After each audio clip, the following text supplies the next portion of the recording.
Call the roll, please. Dave Burris. Here. Randy Graham. Here. J.R. Huddleston. Here. Deborah Johnston. Here. Bill Lukens. Here. Craig Romey. Present. Gary Telkamp. Here. Linda Varvel. Here. Thank you. Would you join me in the Pledge of Allegiance?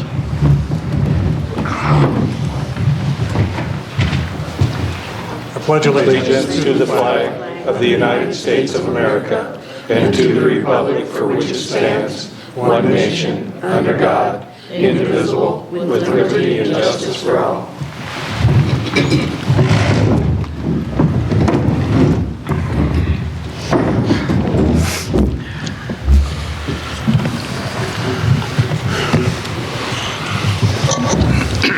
Remember, council, if you have a conflict of interest, please let the rest of the council know before you vote. Can I get a motion to approve an amended agenda? Keep me on track, Ariel. I'm going to try. So we're amending a number of new business items. The first one is new business item O, and we're removing that.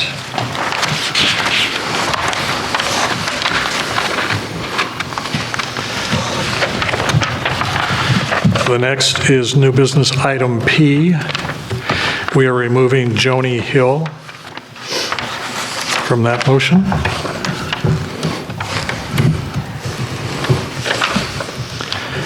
And then new business item Q. We're adding Joni Hill to accept resignation of Dwight Wienia and Joni Hill. And we are adding a new business item U to set a public hearing on February 17th, 2026 at 6:30 p.m. on the wastewater system improvements project. What time do you say, Bob? 6:30? Make a motion to approve an amended agenda.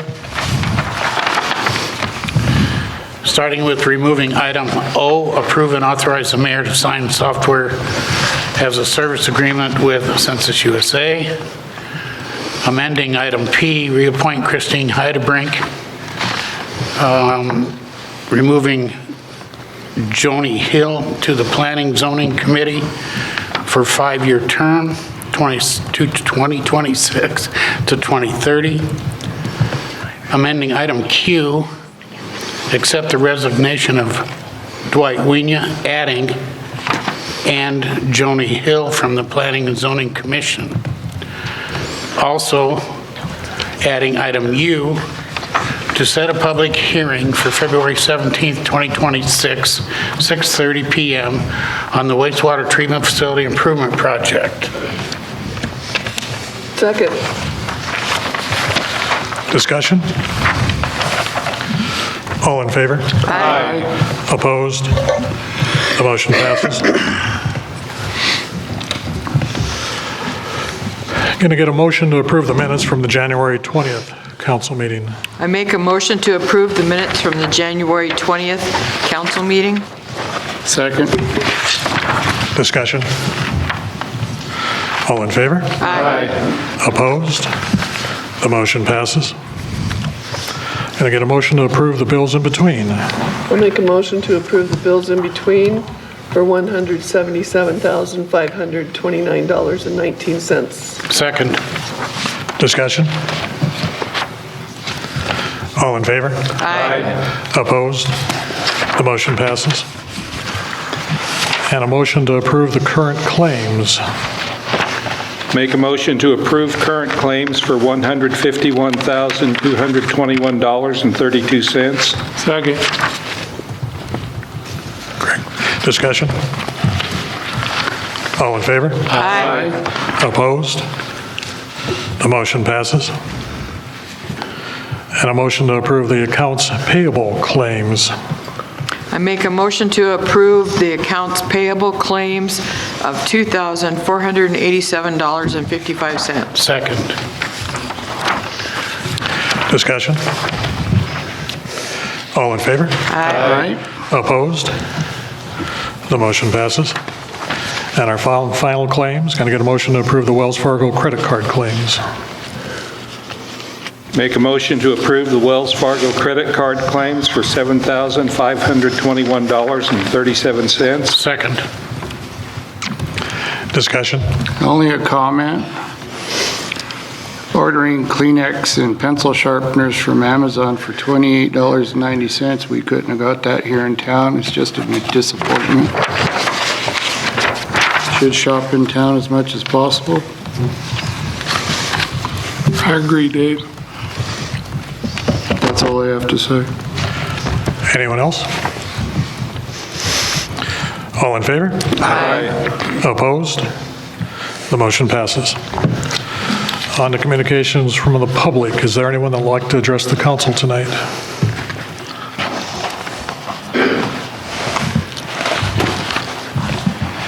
And we do have a 5-minute limit on communications from the public.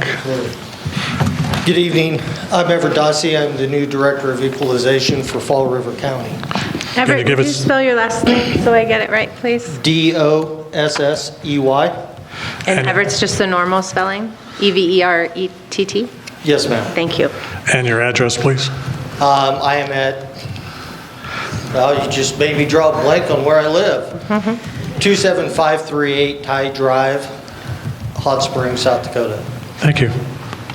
I wanted to address the council. Since I've come on board, I've had a lot of questions about owner-occupied properties and the status on people that own multiple properties. I wanted to address this because I think there's some confusion on it based off of an error on our website. On the website, when you would look at properties under a given name that own multiple parcels, the property descriptor was single-family/owner-occupied. That is nothing more than an internal code that we use in our system just to designate that it is a house. It shouldn't have been on the website that way. We have corrected it to now show single family. I've answered a ton of questions on this and gone over several different properties where owner-occupied was correctly put on the properties and it was not on multiple parcels. So I just wanted to address the council and see if I could answer questions, if there were any, and get the facts out on it. Council? So Randy? do you have a listing, a separate category for houses that are rentals? We do not, because under state law, there are only 3 categories for properties. There are agriculture properties, non-agriculture properties, and owner-occupied properties. So we do not track any rental properties because we're not required to under state law. Okay, thank you. So they're taxed as owner-occupied, not as No, rentals? you can only have owner-occupied under the law on your primary residence that you occupy over 50% of the square footage. And so if it's a rental and they do not occupy it, which we verify with what's your mailing address, where are you registered to vote, those types of things. If it is a rental, a vacation home, a family member lives in it, something like that, we do not tax that as owner-occupied. That is taxed as a non-ag property. They do not get the owner-occupied exemption on those properties. Okay, All right. thank you. Under the occupancy tab, there's still listings for single-family rental. Is that going to be taken care of? Yeah, we are actively updating it. That's one of the things that I'm working on, where it does show rental and stuff like that. We don't really have a way to track rentals. The only thing we can do is ask the owner, is this a rental? They're not required to answer us on that. And so it would make it very difficult for us to go out and track rentals, whether they're Airbnbs, whether it's a vacation home, whether a family member lives in it. It would open up the designation so far that we wouldn't be able to track it. We don't have the staff to do that. And it doesn't sound like from a taxing standard you need to. It doesn't, no. Like I said, there are only 3 designations: agriculture property, non-ag property, and owner-occupied under state law. Okay. So, Could you add another column in there for rental? If you guys want to increase my budget so I can get more staff, I'm happy to. Well, and it wouldn't change your assessment. It doesn't change the assessment at all. Owner occupied is nothing more than you're claiming it on your primary residence, which gives you a tax rebate on your primary. It doesn't change how we assess the property at all, whether it's rental. All of our assessments are done off of sales data and what's sold in the area, not off of income producing, which is what we would look at if we were gauging it on rentals. Which would change the valuation, but we don't look at that. Thank you. Thanks, Everett. This has been informative. Very helpful, thank you. And I just, want to apologize for any confusion the website caused. I'm going to leave a stack of cards up here in case anybody wants any. Y'all are welcome to reach out to me, and I'm happy to answer any questions you have. Thank you. Thank you, Everett. Thank you. Anyone else?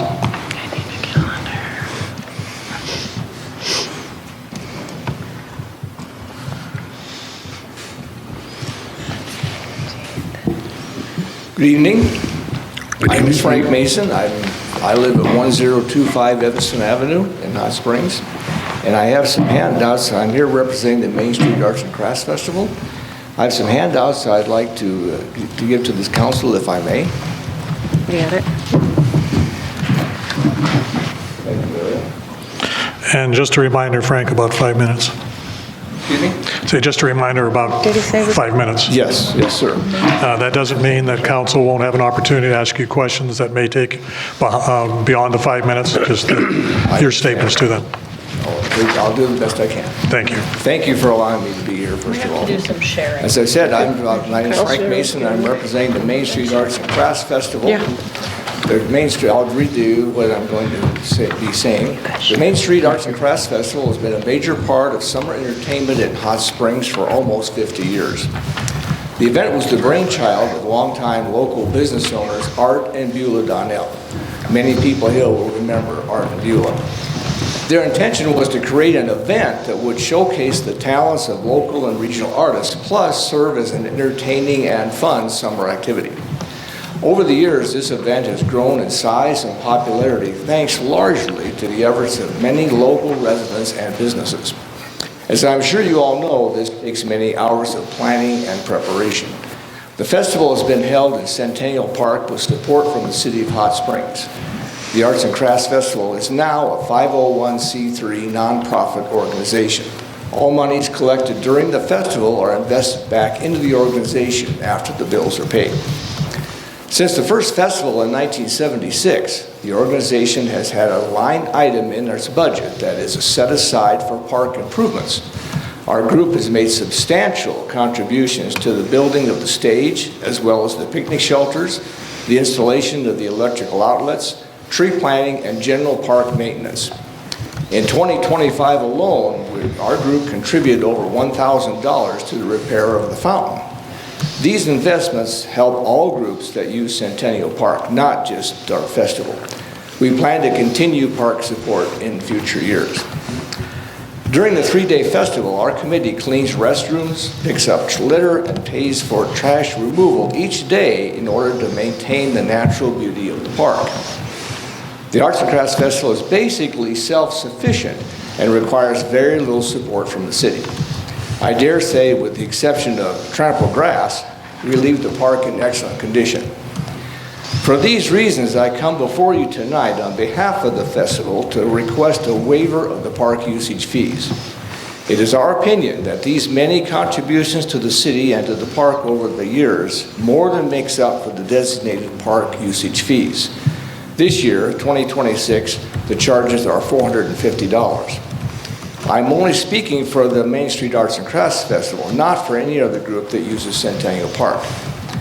I ask the City Council that you thoughtfully consider this proposal and let me know your decision in the near future. This year's festival will be held on June 26th, 27th, and 28th. Thank you for your time. Questions, council?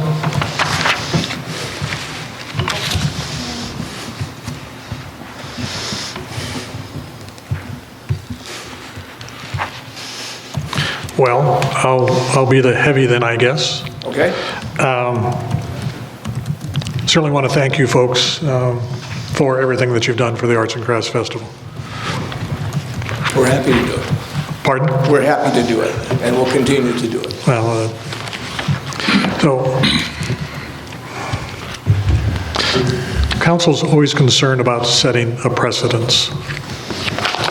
How would we respond to another organization if you folks are given an exemption and they use that exemption as an example for why they want an exemption, and another group asks for an exemption based on those two exemptions? How do we address that issue? Do you have any thoughts? Well, obviously, I can't answer that, and that would basically be the responsibility of you highly paid, responsible people on the board. No, but seriously, I would say that because of the fact that over the many years, we contributed many, many things to the park. I can't speak for the Balloon Festival or any other groups that use the park, but I'm not quite sure what their contributions to the city or to the park improvements have been, whereas ours have been substantial over the many years. Every structure that's in that park has got something that Arts and Crafts Festival helped pay for everything that's in that park. Originally, back in 76 or 77, and Gerald can help me with that if I'm incorrect, was that the original electrical outlets were paid for entirely by the Arts and Crafts Festival City Council. The city paid not anything for that. So I would say that over the years, I think we pay for ourselves, and we'll continue to do that. Every year we will continue from our line item to contribute to the city park and the city council. That's how I basically would do it, I would think. Yeah. Last year, there were similar considerations about waiving fees in Centennial Park for other organizations that had events going on, and that didn't happen. So just was hoping you might have some words of wisdom or insight for council to consider that hasn't been discussed already, that really has been what it comes down to, is setting a precedence and identifying who would qualify for that and who wouldn't, and telling the next group, well, you don't qualify for an exemption. So. I understand your dilemma, but as I said, I'm just speaking for our own particular group. I can't speak for any other group other than our own, but we think that we pay our way and have for many years, and will continue to do that. And I've spoken to Ariel. Originally, we were going to be charged $600. After some more research, we found out it's going to actually be $450. We have actually paid $300 of that. Haven't had a bill for the rest of it, but I guess as I said, considering what we do for the park, I don't think we're asking for any special favors, any special considerations. I think what our group has done, as I said in the speech, it more than pays for our usage of the park. And obviously, it's a benefit to the entire city. We have some numbers which I can give to you eventually that will show approximately how much money is taken in from each vendor that it actually goes to the city treasury. So that's what we would like to see, and any consideration you can give us, we would certainly appreciate. I understand you have a tough decision to make. We've been there. I understand where you're coming from, but I hope you understand where we are also. Another example we've had is like Keep Hot Springs Beautiful. Look at everything they've done with the street pods and planting the new area across from Lynn's Dakota Mart and the lighting, and they requested that we donate the Mueller Center when they have their rummage sale. Mm-hmm. So, I personally would love to give you all the money or the relief from the funding, but as the mayor said, there's so many wonderful groups, Christmas in the Hills, Light Up Our Town. We have just so many wonderful volunteers doing wonderful things for our town, but we need to keep the lights on too. And so that's kind of what it comes down to, is us keeping the lights on as well. We understand that, but our contributions help put more lights on than they did. do. I agree. I That agree would be my wholeheartedly. answer to that. But I understand where you're coming from, Deb. Mr. Mason, I thank you for being here. I appreciate what you're saying, and I understand what you're saying, and you understand the city's dilemma, I'm sure. Yes. And the Main Street Arts and Crafts, I'm sure that you bring a certain amount of money into the community just by people coming and participating. That's correct. And I would like to see the city generate the lion's share of their income through sales taxes and people coming in and buying stuff. And rather than just trying to rely upon fees and charges and licenses and all that kind of stuff. But the reality of it is, we probably can't just do away with all that stuff. In your mind, what do you think might be is there a compromise of any sort that you might propose? Have you given any thought to that? Well, given some time, we could certainly come up with one. I could defer, if I could defer to someone over here for just a moment. Sherry? Ms. Sherry Largent, do you have some of those numbers that we were figuring out? Okay. We don't have those, but we had been figuring out. Sherry. We're trying to extrapolate some numbers and figure out. We can't get revenue numbers from the state. We submitted to all of the participants last year, which was my first year involvement, to try and get some sort of an economic impact sort of information. We received a very minimal amount of response from the vendors. We had 54 vendors attend and participate last year. So I'm using some of those numbers to try that were provided to extrapolate that into all of the 54 vendors to get an estimate. That's just their sales tax into the city. If you take a look at what was referenced before, the people are coming in and spending 3 to 4 nights in hotels and campgrounds. They're having to spend money at restaurants and grocery stores and the like. So, and then as well as shop at our other shops in town if they have the availability. And it brings the people into town to shop at the stores. So without getting sales revenue from all of the Chamber of Commerce members and the like, it's very, very difficult to do. But the initial extrapolation was over $8,000 just in sales tax revenues over those 3 days. So Frank, how about this? You folks certainly need to put together some numbers. We'll be glad to do that. And you're asking us to let you know our decision as soon as possible. Do you have an idea when you think that as soon as possible or in the near future is? I ask because in my mind, I think this would be something that would probably start at, sorry ladies, admin finance. In order to take a look at it and see if there'd be any recommendations that would come out of that committee going forward. And that would then give you the opportunity to look at the numbers because we're not going to be able to put all that together tonight. We understand that. So how's that sound? Decisions can't be made tonight, but we can put together numbers, specific numbers, and we could have it ready for the next council meeting. Is this something Is that soon that, enough or not? is this something that we could discuss during budget hearings also? Let's see where our initial conversation takes us. Admin Finance meets next Monday. So if there's a possibility you could get anything to us, I realize that's a short amount of time. By Monday, as in Monday next Monday. week. Yes, We could do that. something to us, if you dropped it off at City Hall to Yes. Misty or Ariel. I mean, we could sure have a look at it during our committee before the next council meeting. We will do our homework. Yes. All right. Okay. Thank you. Mr. Mayor? Yeah, I'd like I to mean, add something too. Go ahead. Once again, Mr. Mason, I appreciate this. The problem that the city has is the $450 that you paid this summer, that's measurable. The income that you brought into the city, that's a lot more difficult to measure. And that's the difficulty that I think as a council and as a city, struggles with that and seeing that and being able to recognize that. I understand that, yes. It's kind of an uphill sort of, it's a real dilemma, but thank you, and I think this is something that we need to have some discussion, think about. Thank you, Mr. Mayor. That's all. May I? Yes. also appreciate what that event brings to the community. It is a highlight for sure and has been for a number of years.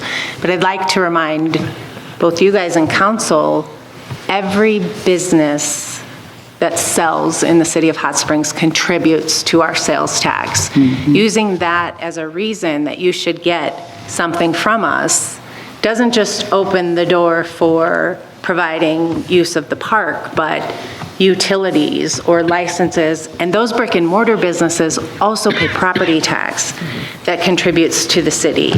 So if they generate 8,000, I would also remind you of the 6.2%, only 2 comes to the city, and there are many events and businesses that contribute to that sales tax. We understand that as well. Thank you.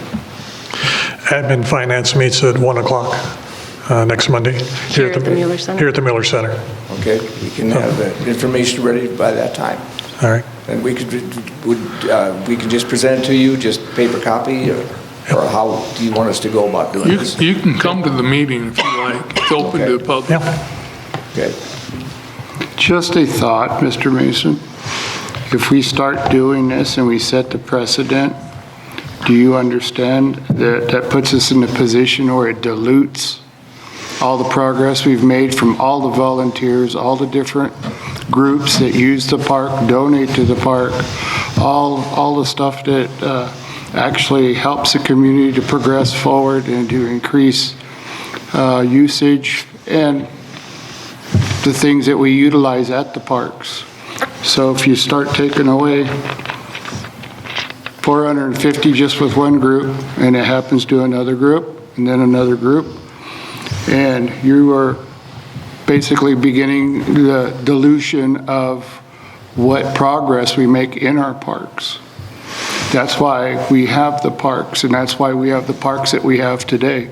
Because every time a group is formed, puts on a public, in your case, the arts in the park, we start diluting all those things that actually have got us to this point, then the city's going to have to start forking up more into the parks in order to keep those things going, which you will perpetuate to keep on using, and what will be next. Do you understand what I'm trying to say? I understand what you're saying. And it's not the fact that nobody in this community puts any one group ahead of others, but the thing is that's why everybody pays, because it's equal to everybody in every function that comes to our community. And what we do when we do these functions is to better our community. By taking parts of this progress that we are doing with the process, just puts us backwards. It doesn't push us forward. I just want you to understand that that's the way that I look at it. I understand that, and I respect your opinion. But once again, I'll just hearken back to the contributions that we have made and will continue to make, which I can't speak for the other groups, as I said. And I understand the city needs to, we can't do it for free. But I just think that by the fact that we contribute substantial amounts of money and have in the past and will continue to do so, should basically supplant the actual, take the place of that park fee. That's our So your $1,000 a year that you put towards projects in the park and stuff like that, and we give you 450, so your actual contribution to the community has turned out to be $550. Okay. Do you? I won't argue that. But I'm just saying, I want everybody in the community to understand what you're asking of us is to take us a step backwards. And that is really not where I want to see us go. I want to see us go forward. Okay. You're not asking for the park to be free. No, not necessarily. Not for free, gratis. Yeah. We would pay a fee, but I think $450 is, I mean, certainly we'd like it free because we contribute money to it. But if there was some kind of a fee that was more in line with what, considering the contributions that we've made already, or will continue to, it seems like it would be a fair deal for everybody. But yeah, well, of course, we'd like it for no charge at all. We'll contribute. But we could certainly we could come to some kind of agreement where both sides get something that they would like to have. All right.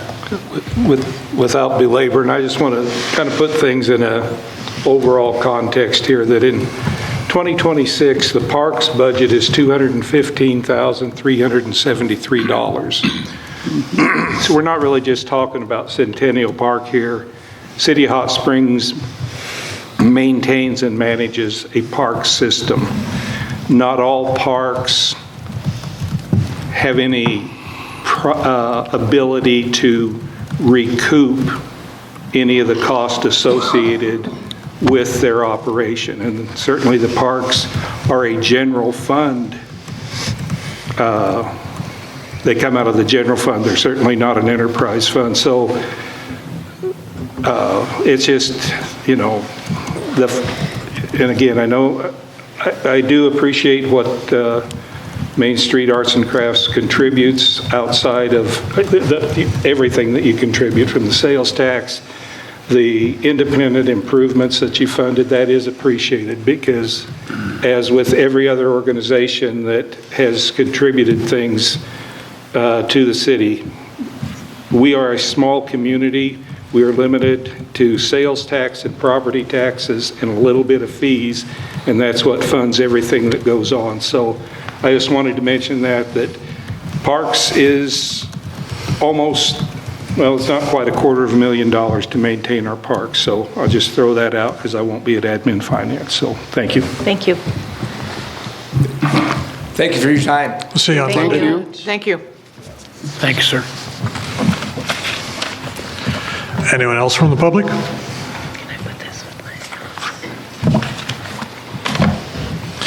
All right, we'll move on to our council updates. Our first update is from the Executive Director, Andrea Powers of Shedco.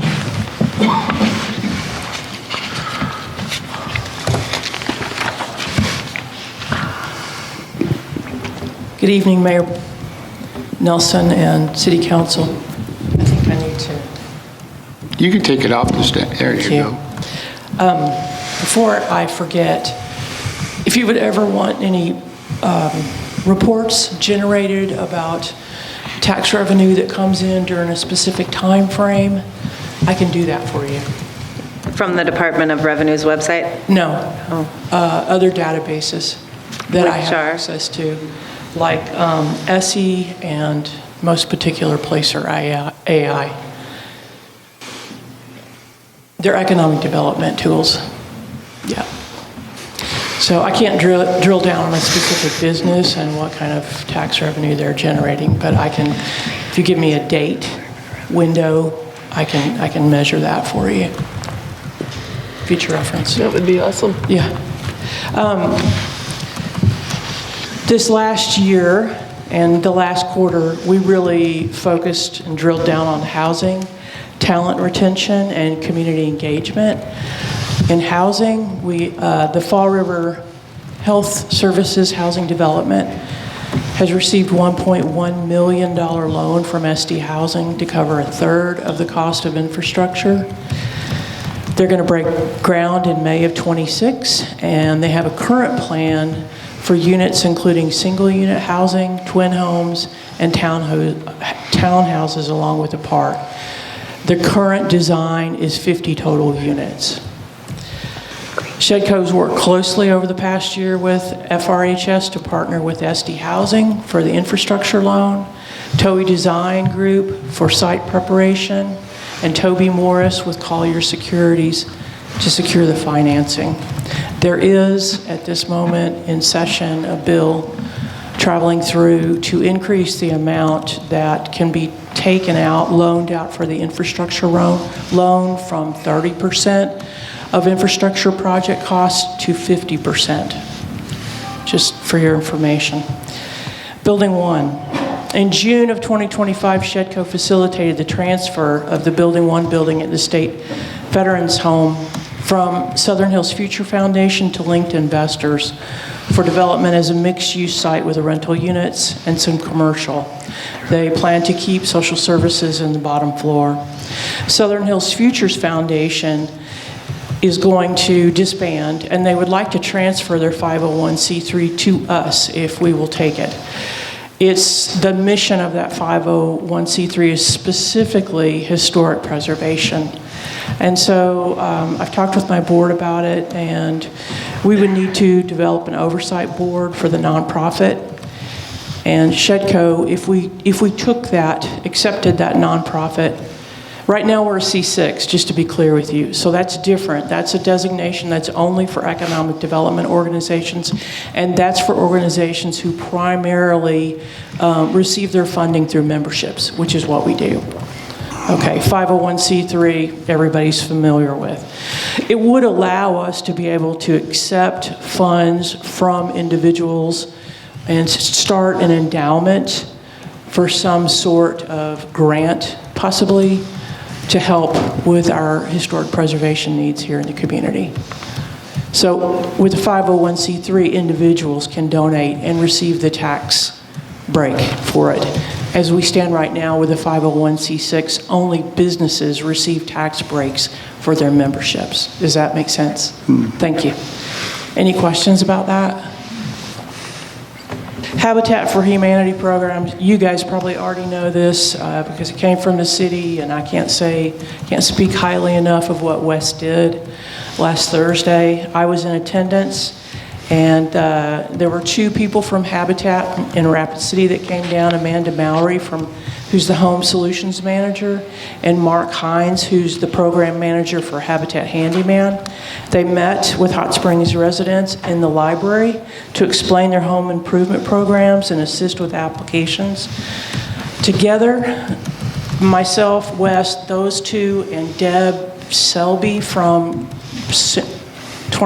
Century 21 Realty assisted 23 residents with applications for housing repair grants and applications for housing loans.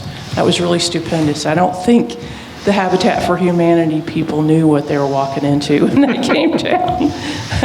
I don't think Amanda ever stopped running the whole time she was here.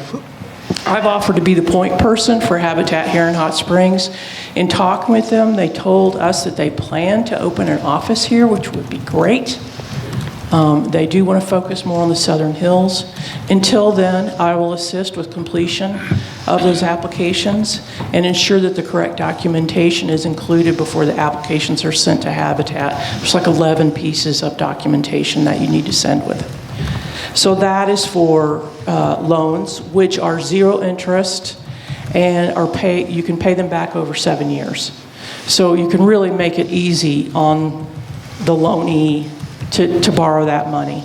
And then the grants are what they say, outright grants. There is an income ceiling on these 2 applications. The Habitat Handyman is basically you're hiring somebody to come do work for you. So you're paying for it, you're just getting somebody to come down and do it. Talent retention. Oh, any questions about that? Out of those 23, how many does it look like we were going to have that fit the program? Amanda said we would know in a couple of weeks, and we were her pilot to come down and start working through that grant. It originates with HUD. So I had called her and asked her if we could do another one in Edgemont because they have a lot of need as well. And she said, let's wait until we see how this grant process goes before. So we don't know yet. I do know that all those people qualified for the income ceiling. And I don't know how Wes drummed them all up. I know I made calls and I left off a bunch of his letters at the community food bank. I left letters at the senior center, Interstate Bank, the hardware store. Thank you. Multiple places here in town. I had Wes make me copies and I just passed them out to people in my ward and anybody that they wanted one for a family member here in the community. So I was really trying to help push that program. Thank you, Dave. Yeah, it's a really great program. There's folks in our community that are, if not, are very seriously considering selling their homes because keeping the upkeep, but it coming out of their income on a fixed income, and they don't have the physicality to do it themselves. They're thinking that they're better off to sell now and get what they can at a better condition of a home than to let it go downhill and then take whatever they can get. So that's a program that when I heard you talking about it, I wanted to push as hard as I could. So, And we appreciate that. You could tell that a lot of people were pushing it in the community. Talent retention. I took the Co-Starters facilitation training in June, and then in October, I, along with some other economic development pros across the state, delivered a totally online version of it to clients, and it lasted for 4 weeks. And they can still access us anytime they want to for information or help with their business plans. I'm going to give you a little bit of background about the Co-Starters before I describe another project that I'm working on. The groups, these cohorts, are typically 10 to 15 people, and they meet over a series of 3-hour sessions to discuss specific actionable business topics. The focus is on rapid, low-cost validation of business ideas. That's in the biz, that's called a lean startup. How to profit, common pitfalls resulting in deeper understanding of how to create a sustainable business. We also bring in participants with local resources, experts, and guest speakers. Our topics cover knowing your customer, building blocks, structures, systems, and financial modeling. This approach is designed to transform abstract ideas into actionable, validated business models within a supportive community environment. So the people that we recruit are typically in the ideation stage. They really don't know a lot about entrepreneurship or starting a business yet. So I'm currently putting together a cohort designed specifically for veterans with the help of Michael Danielson. He is the program director for Veterans Business Outreach Center in Grand Forks, North Dakota. Lonnie Stuckey, who is our compensated work therapy program director here at the VA, and Amanda Anglin, who is the Sturgis Economic Development professional. We are meeting to design a program that meets the needs specifically of veterans, and Michael is of course a veteran. He intends to bring down a friend of his who is another veteran who is a whiz with the financial aspects of this. And we would like to deliver this at the end of March. We're looking at 20 to 25 people, and I need a space to put it. Our conference room will only hold about 10 people tops. So if I could hold it in the Mueller Center, it would be a 2-day process, 6 hours a day.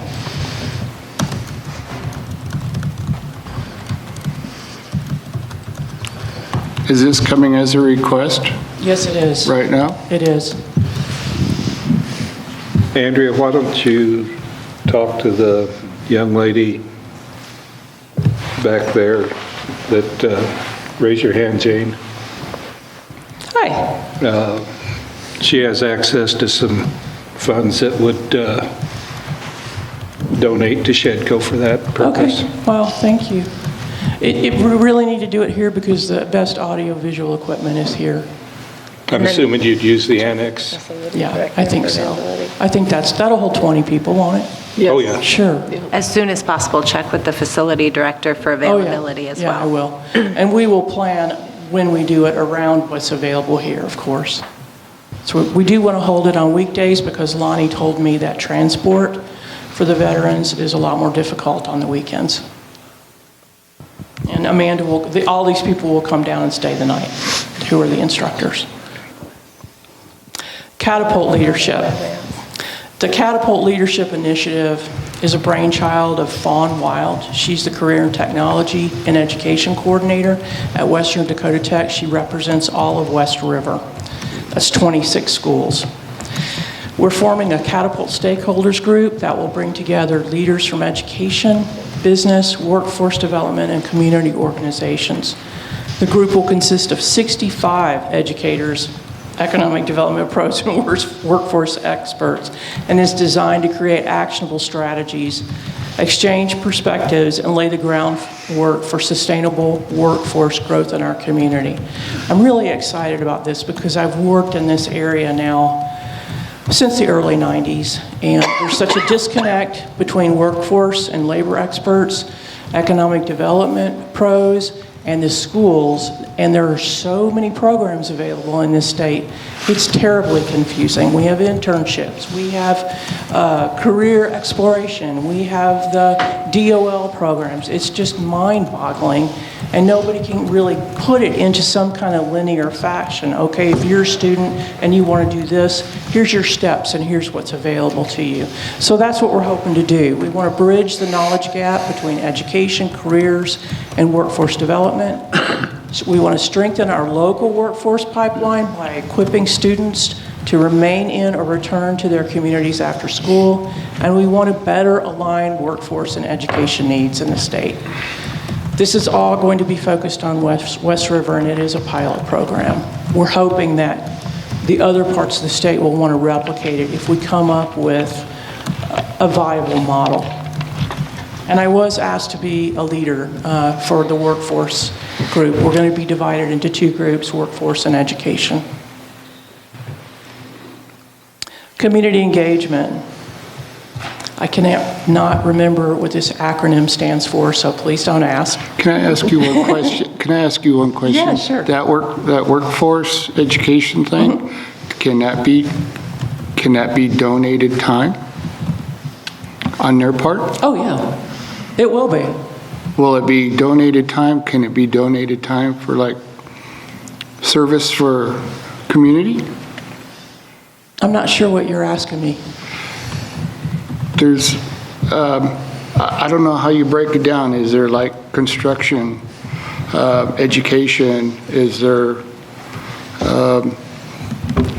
to help, is there any possible way that we can line that in with helping some of the elders in the community that just need some repair work done around the house, property construction? Does that fall in line with any of that? I think that's a little more drilled down than we will probably get with this particular group. Okay. But I see where you're going with that.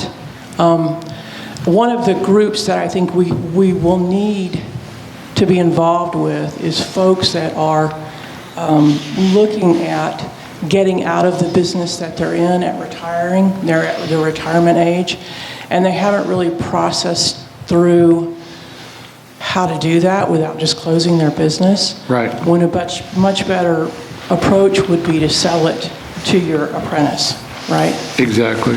Or hand it over to your apprentice. I didn't know how that would cross. I understand where you're going with it, and I just didn't know how far that would cross over. Yeah, yeah. Hey, I'm good at manipulating things. If it's the betterment for my community. So. And lastly, strategic planning. I'm working on funding for Shedco's 5-year strategic plan. We're hoping to do it in April. It will cost us approximately $6,000. I've contacted Dakota Resources and specifically asked that the planning sessions include city council and employees so that we can better align the priorities with the city's comp plan. I'm not sure when you're due for another comp plan. Do you know off the... I don't know off the top of my head. Should be coming up, I think. Are they every 5 years? 10. 10? Comp plans are 10. Yeah. We just had it done Comp about ratings come out every 4 10 years ago, I think. I was thinking Comprehensive 21, plan. 22 also. Really? Yeah. The last Okay. time we did it. John He finished Gregory? it. did it. Actually, Black Hills Council of Local Governments did it for Yeah. us. Oh, okay. Time, I have no time in my head anymore. Could be 3 years, it could be 20.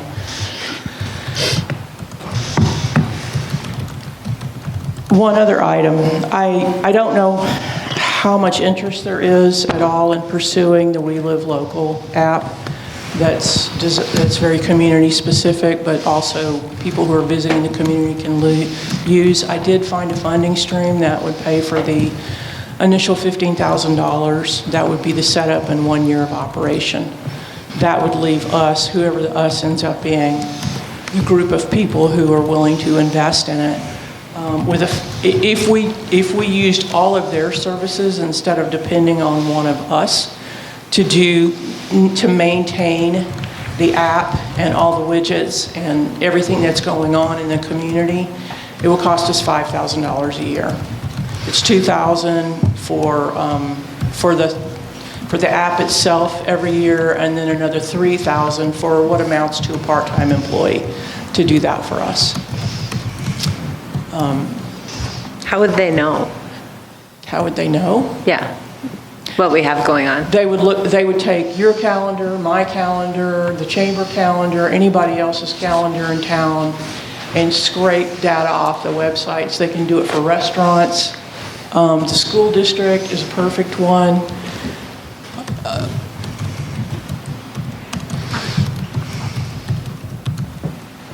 And I could answer that further, but I don't have the answer right now. That's good enough. That makes sense. I think I did send both of you a copy of the video that we watched, the training video. So you get an idea there. Yeah. And one more thing. There is a bill that's going through session right now to get rid of TIFs. I can't remember all the stipulations. I think there's 5. I can only remember 3 of them. One is that the county would have the final say on a TIF. Another is that the TIF would be lowered from 10% of the overall cost to 2%. And I can't come up with number 3 now. Do you know what their reasoning is for doing that? You know, some of it I think is retaliation around the amusement park in Rapid City. But there's a throw the baby out with the bathwater thing going on here. I know that there's some inclination to say we don't want any growth and we don't want any economic development. And that cadre of people in the legislation, you have a few people pushing, and then they're the followers. So it's worth your time. TIFs are really important for a small community like ours. Yeah. Andrea, I think that's HR 1074. That sounds right. That was included in the listing from South Dakota Municipal League Yeah, it would have been. that you should have gotten, and Municipal League opposes that. So if you haven't let our legislators know, that might be an option for you. The other thing is, another recommendation is an oversight committee, and it could end up being best of all worlds. Nothing changes, but we might end up with having to run our TIF proposal by a CPA before it's submitted. And that's okay, right? But there is that contingent who wants to get rid of it completely.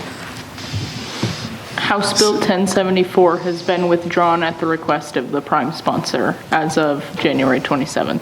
Oh, yeah, that's good. There might be another one coming. Yeah, and there's some pieces. That was the Senate bill? No, this was House Bill 1074. Okay.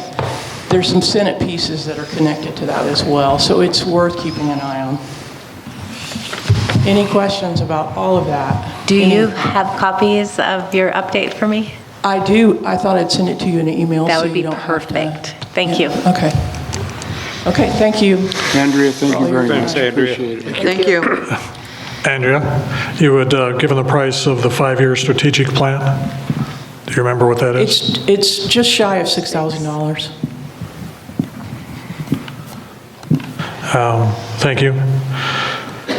And I also wanted to add that given the information we learned at your annual banquet about all the involvement that Shedco's had, especially with Fall River Health Systems and everything that you put together tonight.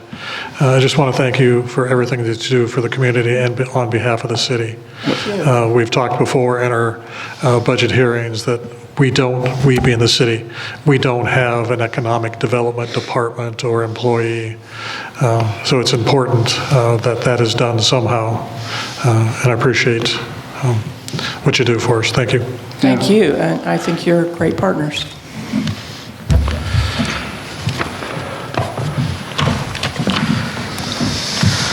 So our next council update is from AE2S about the wastewater treatment amendment update. We have Jim and Mike here. I completely missed how long it was going to take before we thought we would get to you folks, so I appreciate your patience. Council's anxious to hear what you have to share with them about the amendment. Thank you, Mayor and Council. I'll try to keep it as brief as possible, but I'll leave questions for you guys. Or as they come up, you can bring them up. But just want to give an overview of where we were before. So Jim and I were here early December with a public hearing, and we were looking at discharge options and improvements to the plant to discharge to the Fall River.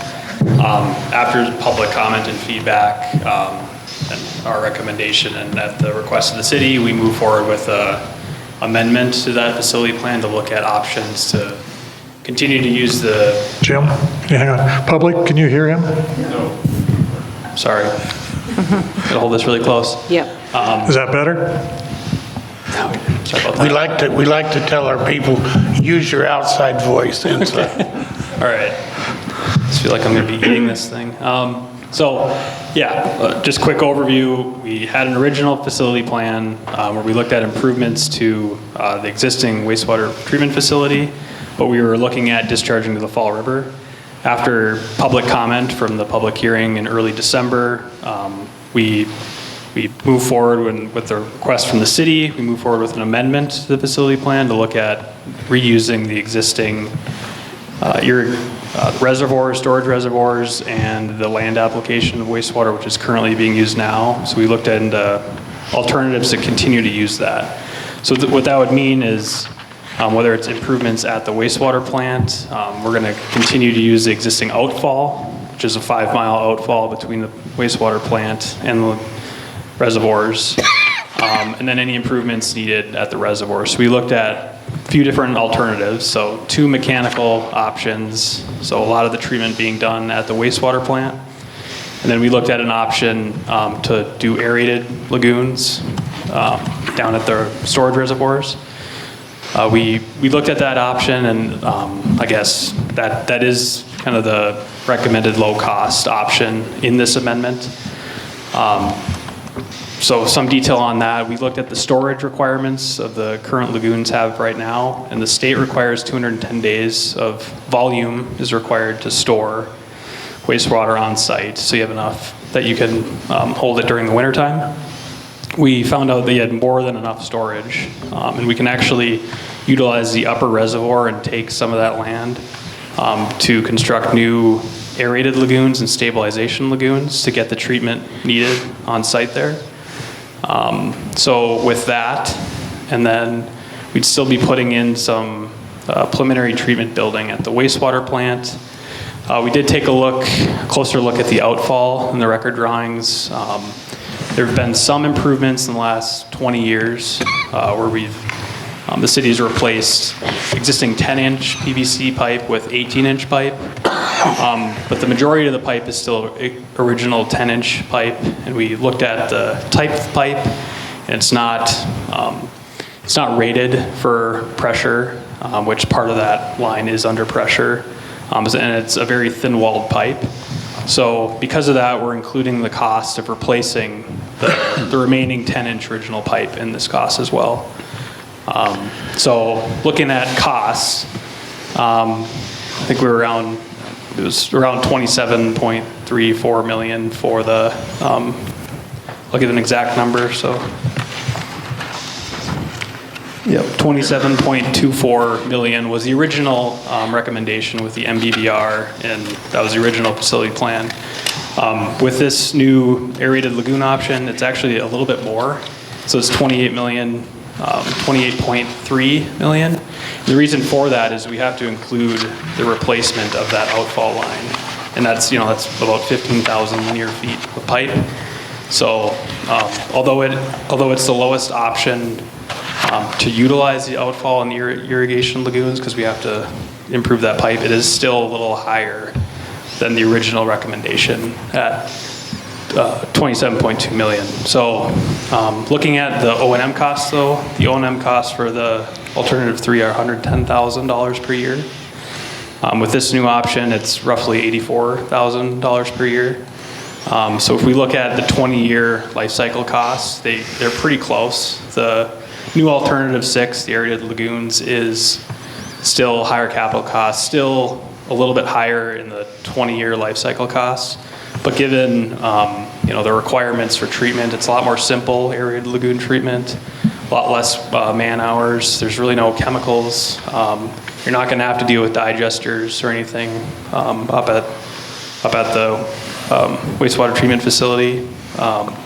We think we're moving forward as A2S is recommending that option for the city.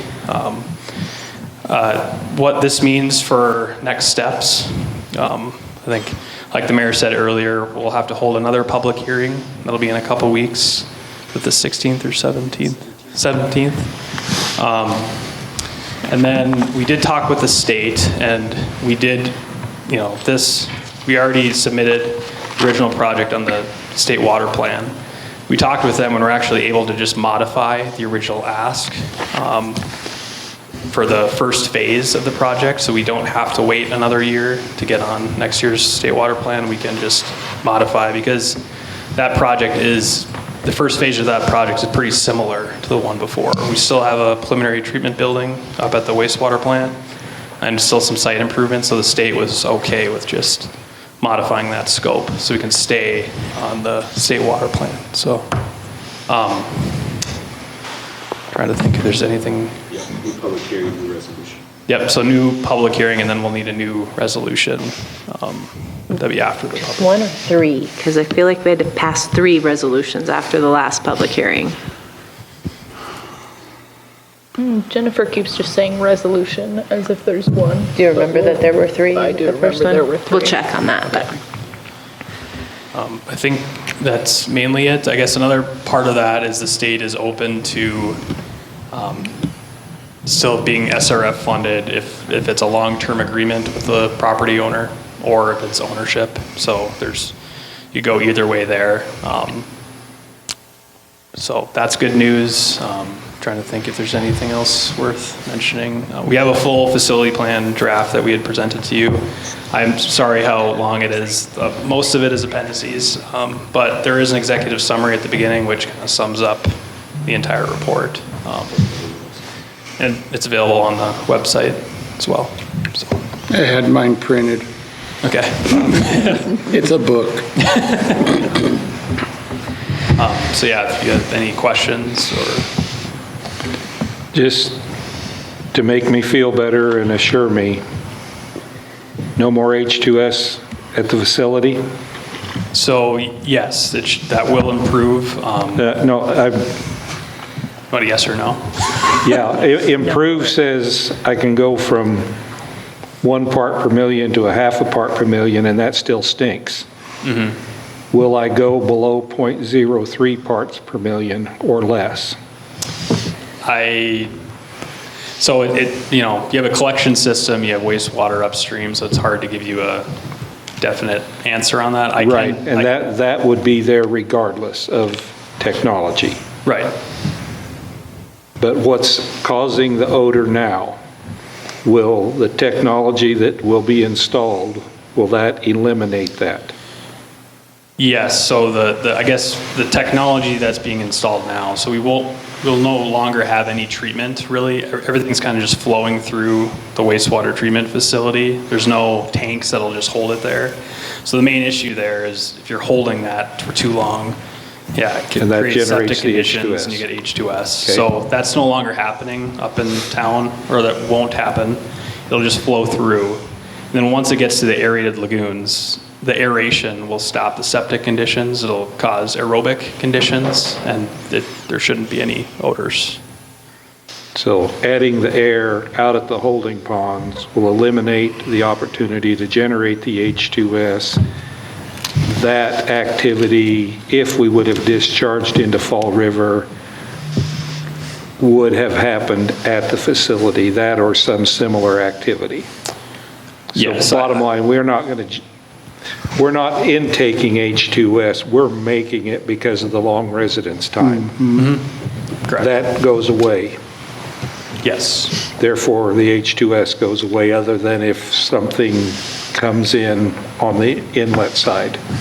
Right, yeah. I'd say that's accurate. So the aroma will be natural. Yeah, it might smell more earthy, I'll call it that. It'll be improved. Thank you.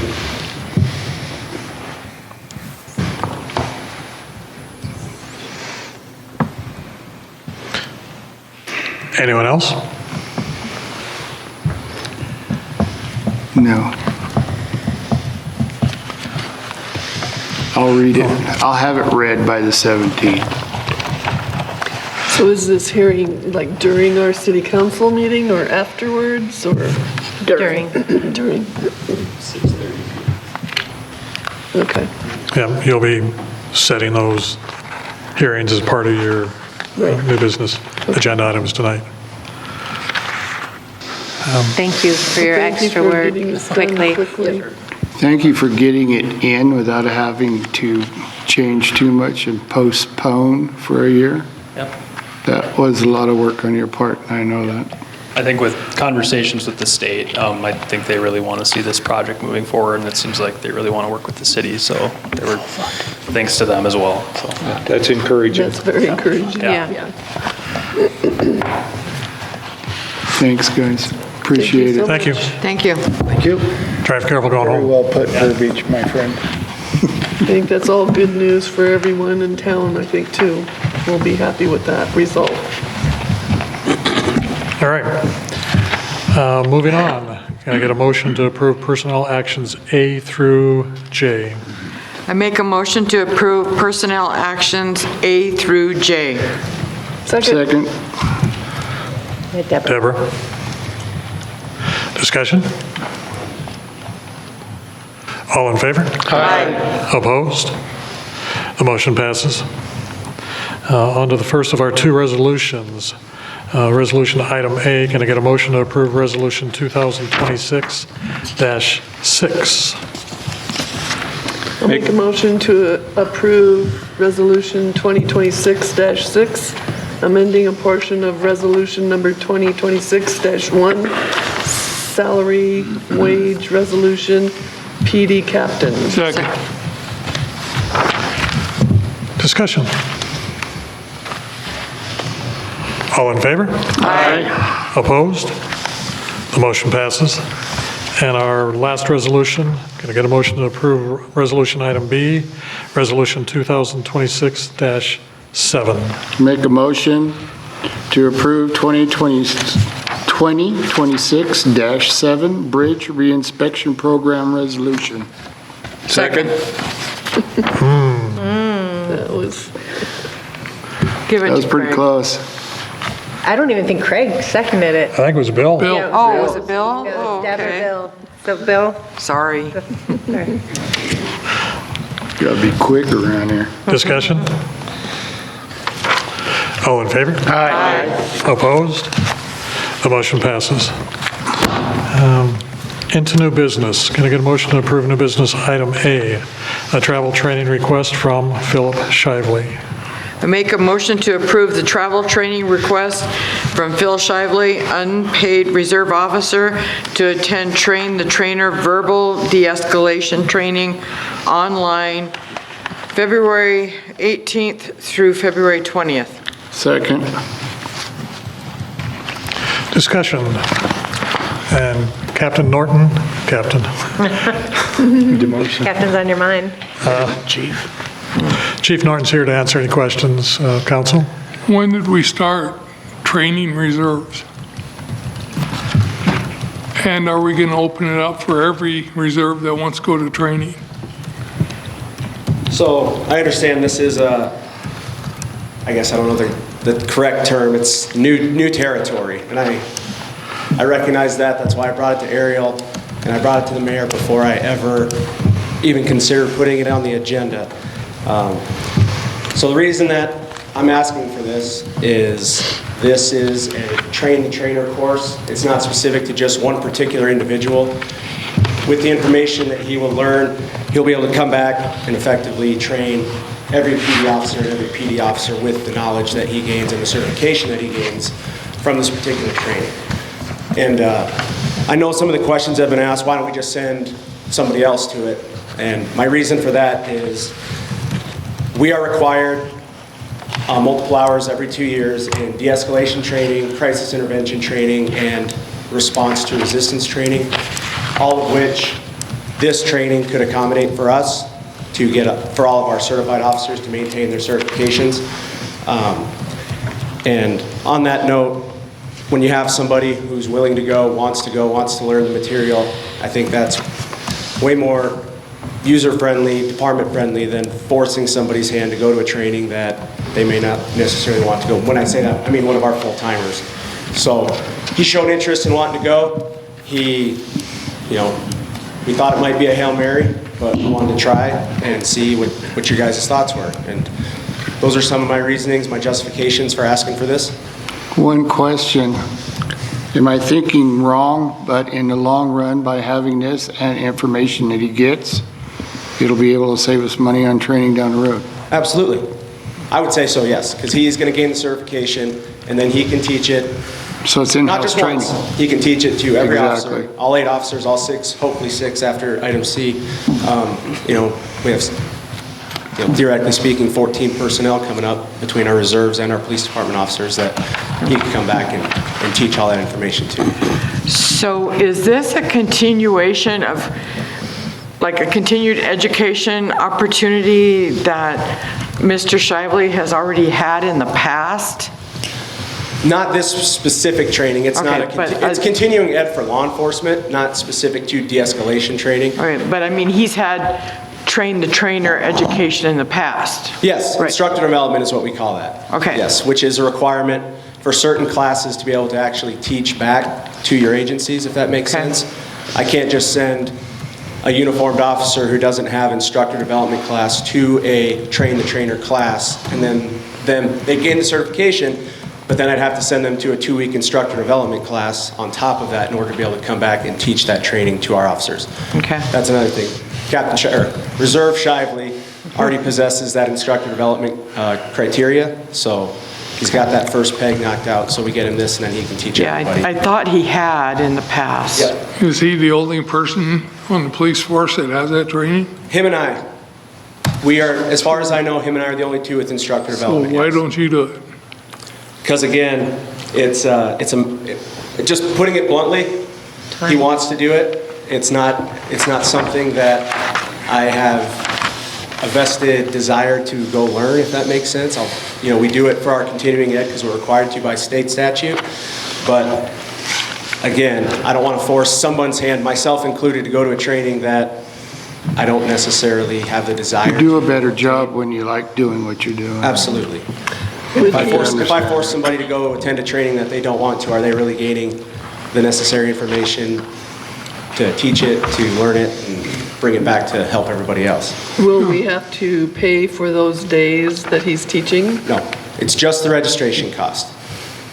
But he's going to There's an come back and agreement. There's an teach. agreement attached to the training voucher with an agreement for him to remain with the department and do at least 3 teachbacks, all unpaid, on his own time. Okay. You mentioned 3, I think, different pieces of training that this will cover, and I didn't capture all those. So de-escalation, the one it's named, crisis intervention, and response to resistance. Thank you. And I highly recommend in-house training. Have a lot of experience with that, not this kind. Sure. But it does save you money, and it is something that you can actually dwell on, not exactly as a classroom thing, but you could ask questions amongst yourself and get answers amongst yourself. So it is a benefit. Absolutely. You didn't answer my second question. What if other reserves want to have training down the line? Are we going to allow them to have training? Paid. I mean, I know we talked Paid about, by the city. we talked about precedent earlier in this meeting, so I understand the question. Because we've never, and I know people, certain people in the council hate it when I say this, but when I was a reserve up until now, I've never known a reserve police officer to get special training. Paid for. No, I understand that. And I like to think of Phil as an anomaly when it comes to the reserve stuff. You know, you guys start with the reserve, with our reserve academy, and he's one of those guys who, I don't know, he's a different breed of reserve officer, if that makes sense. His availability, his willingness to come help. He's always got his radio on. I mean, I don't have a crystal ball like anybody else, but I don't foresee another one of our reserve officers putting one of these on my desk and saying, hey, can I go to this? The reason that this is interesting and attractive to me as the chief is, again, he possesses the instructor development. No other reserve officer has that. He's been a state certified law enforcement officer. We do have another one that does that, but I don't foresee any other situations arising because of allowing this where you're going to be put up with another reserve officer attempting to spend city money to go to training. By him giving out three of those trainings, what does that save us? Well, I mean, this training alone is $1,000, so. Okay, so it saves us $3,000. I mean, it could save us. It can save us. It could save us $8,000. It could save us more, Yep. but as it stands right now, minus $1,000 for one of the three, it saves us $2,000 as of right now. Sure. How's that help you in your budget? What's that? How does that help you with your budget? It's amazing. Anytime you can save money, it's good. Good enough. He still didn't answer the question asked. If a reserve wants to go training, are you going to allow them to? I guess that's a case-by-case basis is what I would say to that. It's not my decision to make. I can put it in front of you guys, and you guys collectively as a council. But that's why I'm asking that. If you do that, it'd be up to us, just like this is. Absolutely. Yeah. Okay. I mean, if I think it's appropriate and it makes sense, like to me, this is a no-brainer. That I wouldn't have brought it to you guys if I thought it didn't make sense. I wouldn't put myself up here for that kind of, chewing, if that makes sense. But this makes sense to me. That's why I'm advocating for it. I don't foresee. Again, I don't have a crystal ball. I can't say yes or no, but I certainly wouldn't put a request in front of you that I didn't think was beneficial to the department or to the citizens. And you just said that you have an agreement with this for 3 trainings. Correct. It's been signed It's a already, no-brainer. too. So there's no question about whether it'll be signed. It's been signed. Yeah, the training repayment agreement has been signed. Yes, sir. And as far as quality of trainer, one of the trainings that the PD, I believe, sent at that time Captain Shively to was the alert trainer, and it was train the trainer. I sat in on the first day of their training when they brought in the alert team from Texas, and 3 of the people that had taken the train the trainer presented portions of that curriculum. Without being too critical, 2 of them stumbled through it like it was the first time they had seen the material. Captain Shively presented the material like he had been with the team for months and actually did a better job of presenting the material than some of the full-time instructors. Bottom line, as far as quality of instructor, Shively is a gifted instructor, and so the quality in the way that the material will be presented, I think it won't be just an online click, click, click, check the box, okay, I got that done. It'll be true knowledge transfer, knowledge, skills, and ability. Very true. Very true. And, you said that about Phil. The Dolan Institute, the Dolan consulting firm that's putting on this training is extremely reputable in law enforcement. It's very good training. Like Mr. Lukin said, it's an online course for the trainer, but when he brings that stuff back to us, it's going to be very valuable to our entire agency. Is there reoccurring training? What's that? Is there reoccurring training? So like with his registration for this Dolan group, I believe, I don't want to say definitively, but I do believe he'll get updated as they progress or as things change with case law or whatever else. He'll get updates with his registration that's included with, the curriculum. Anyone else? All in favor? Aye. Opposed? The motion passes. On to new business, item B, can I get a motion to approve and authorize the mayor and finance officer to sign the 2025 audit engagement letter? Make a motion to approve and authorize the mayor and finance officer to sign the 2025 audit engagement letter with Kettle Thorson LLP. Second. Linda? Yes. Thank you. Discussion? All in favor? Aye. Opposed? The motion passes. New business item C, can I get a motion to confirm the intent of City Council to cover Police Department Reserve Officer Vince Logue? Make a motion to confirm the intent of City Council to cover Police Department Reserve Officer Vince Logue, unpaid volunteer, for work comp purposes beginning 2 of 2026. Second. Isn't that something we do for all reserves? We do it at the beginning of the year. He's new. Yeah, I know that. So, yep, it is something we do Okay. for all of them. We just didn't have his name at the beginning of the year when we did it. Yeah, okay. Discussion? All in favor? Aye. Opposed? The motion passes. New business item D, can I get a motion to approve contract 2026-1 between Evans Plunge Mineral Springs and Monica Hotz? I make a motion to approve contract number 2026-1 between Evans Plunge Mineral Springs and Monica Hotz for fitness instruction at the Evans Plunge Mineral Springs facility. Second. Dave? Discussion? Like everybody over there said it. All in favor? Aye. Opposed? The motion passes. New business item E, can I get a motion to approve a contract 2026-2 between Evans Plunge Mineral Springs and Loretta McNair? I make a motion to approve contract number 2026-2 between the Evans Plunge Mineral Springs and Loretta McNair for fitness instruction at the EPMS facility. Second. Discussion? All in favor? Aye. Opposed? The motion passes. New business item F, can I get a motion to approve extending the 2022 airport haying agreement with Merrill Hay Company?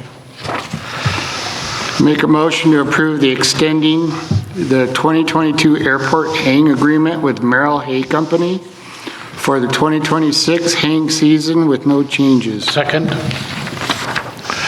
Discussion? Nobody else bids on this, or we just automatically give it to this guy? We haven't heard anyone else having interest, so we're just automatically renewing it under the terms of the last bid. Anyone else? All in favor? Aye. Opposed? The motion passes. Can I get a motion for new business item G, set a public hearing on February 17th, 2026 at 5:40 PM? Make a motion to set a public hearing on 2/17/26 at 5:40 PM to discuss proposed ordinance 1283 revising Title 15 Land Usage, Chapter 155 Zoning Code 155.004, use permitted on review daycare facilities. Second. Discussion? Did you have a question? Nope, I'm good. All in favor? Aye. Opposed? The motion passes. New business item H, can I get a motion to set a public hearing on February 17th, 2026 at 5:50 PM? Go ahead. I'll make a motion to set a public hearing on February 17th, 26 at 5:50 PM to act on an off-sale retail wine and cider license application from Dave the Superfood Truck LLC, doing business as The Bunker, to be used at 635 Jensen Highway. Second. Discussion? Doesn't he already have this license? This is a different license. Oh. What's all, he's got a beer license though? Okay. Anyone else? All in favor? Aye. Opposed? The motion passes. Can I get a motion to approve new business item I? Set a public hearing on February 17th, 2026 at 6 p.m. I make a motion to set public hearing on February 17th, 2026 at 6 p.m. to discuss the proposed ordinance 1285 revising Title XV Land Usage, Chapter 155 zoning, Code 155.032F3, creating a planned unit development titled PUD Number 3 Cascade Hill Subdivision. Second. Discussion? I'd like to thank P&Z and Ariel for all the work that they've been putting into this, along with Fall River Health Systems. This is a good thing, so thank you for all the work you put into it. Don, thank you and your group. I appreciate it. Anyone else? All in favor? Aye. Opposed? The motion passes. Can I get a motion to approve new business item J, a plat of Wienia tract of Block 5, Petty's addition to the town, now City of Hot Springs? Make a motion to approve a plat of Wienia tract of Block 5, Petty's addition to the town, now City of Hot Springs, Fall River County, South Dakota, formerly lots 2 and 3. Second. Discussion? Deborah, any comments from P&Z? Essentially, it's just combining the lots to a property that's already combined functionally.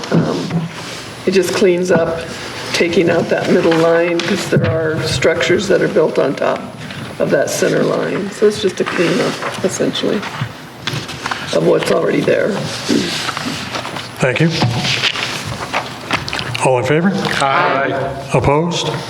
The motion passes. Can I get a motion to approve new business item K? Approve the requested tax abatements as submitted by the County of Fall River Deputy Auditor. Make a motion to approve the requested tax abatements as submitted by the County of Fall River Deputy Auditor, Danny L. Muheim, $1,202.40. Tommy D. and Judith A. Hoffer, $1,716.13. Selah Mission, $556.68. Timothy E. and Linda H. McElroy, $2,265. Second.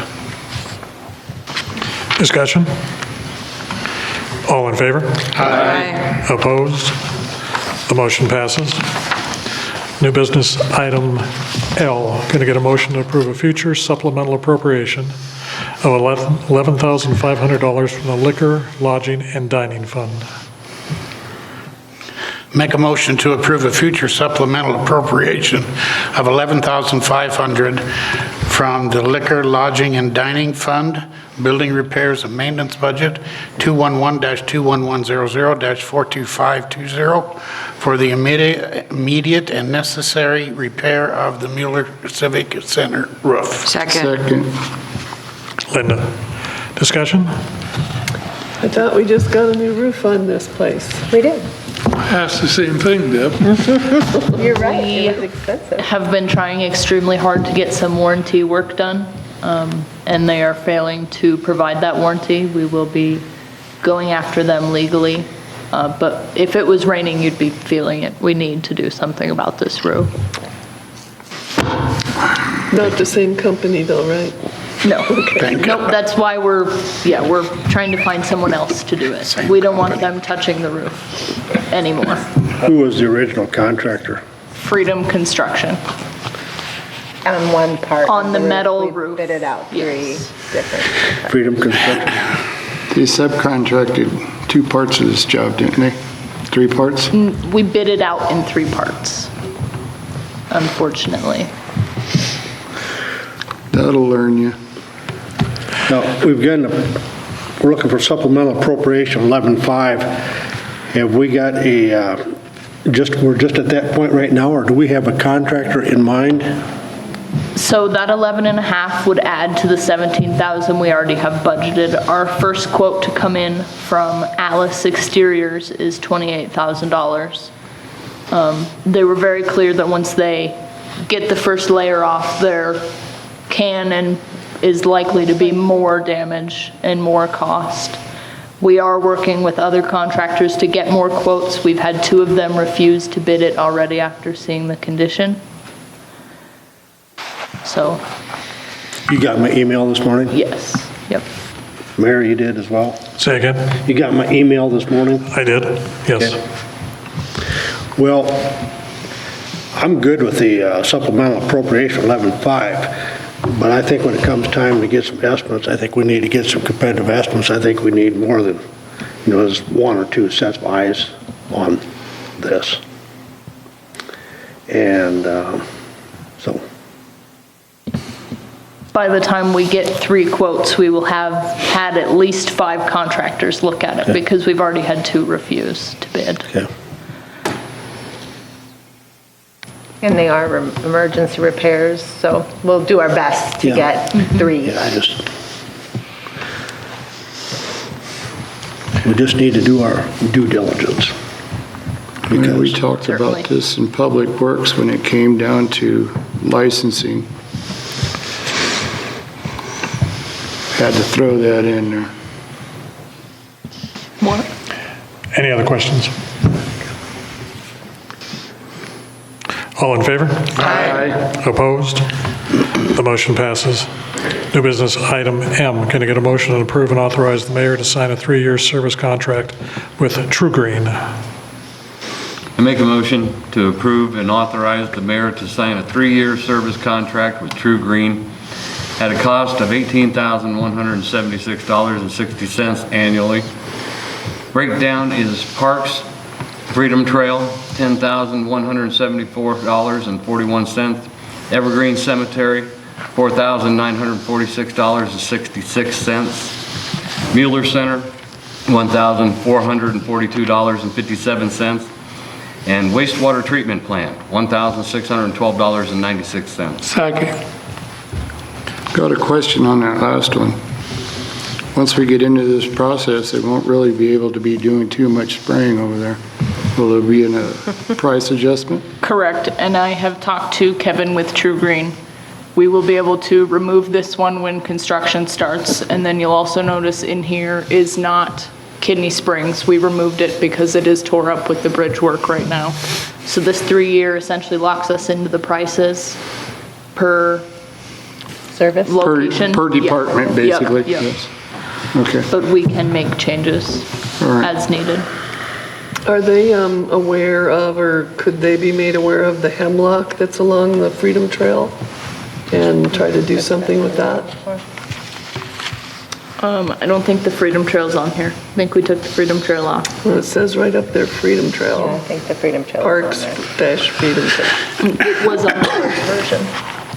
So it's part of what they removed? Yes, yep.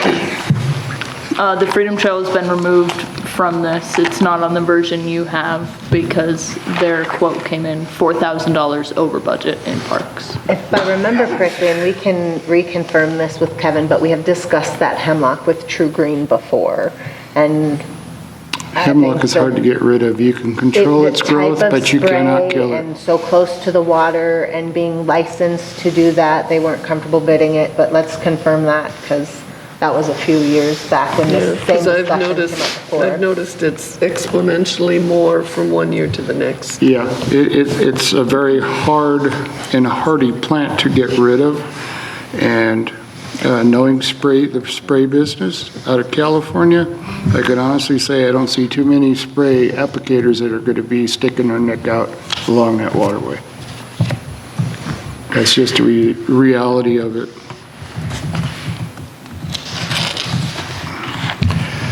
Anyone else? We need to burn it like we used to. Yep.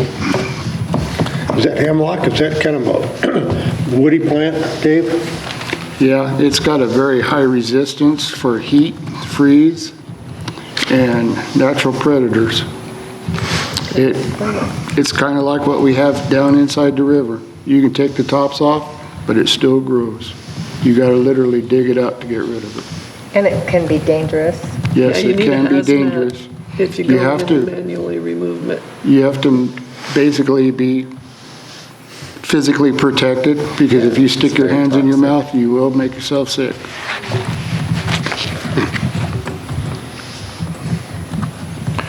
Anyone else? All in favor? Aye. Opposed? The motion passes. New business item N.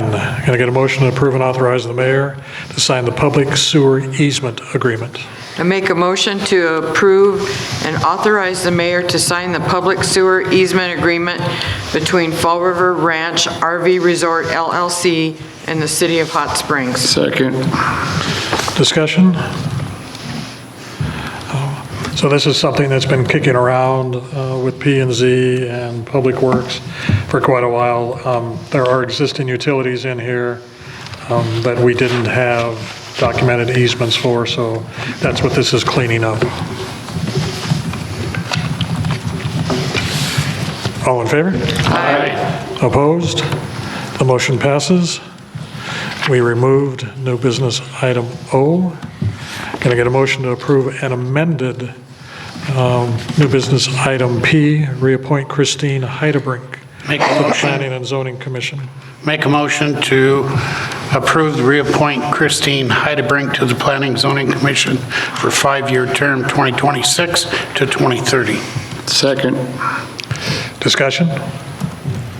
All in favor? Aye. Opposed? Aye. Got it. The motion passes. On to new business item Q. Can I get a motion to approve an amended, accept resignation of Dwight Wienia and Joni Hill? Make a motion to approve, to accept the resignation of Dwight Wienia and Joni Hill from the Planning and Zoning Commission. Second. Discussion? Did you get Dave? I did, thank you. All in favor? Aye. Opposed? New business item R. Can I get a motion to appoint Ty Hill to the Planning and Zoning Commission? I make a motion to appoint Ty Hill to the Planning and Zoning Commission for a 5-year term. Second. 2026 through 2030. Sorry, Still I second? got ahead of myself. No, second. Still second? Second? Discussion? My apologies. What kind of classifications does he, I mean, is he a carpenter or a building? Does he build? You know, anybody know? I believe he is a drywall contractor. Yeah, he is in construction. Cool, okay. And honestly, we'll just take anyone with interest at this point.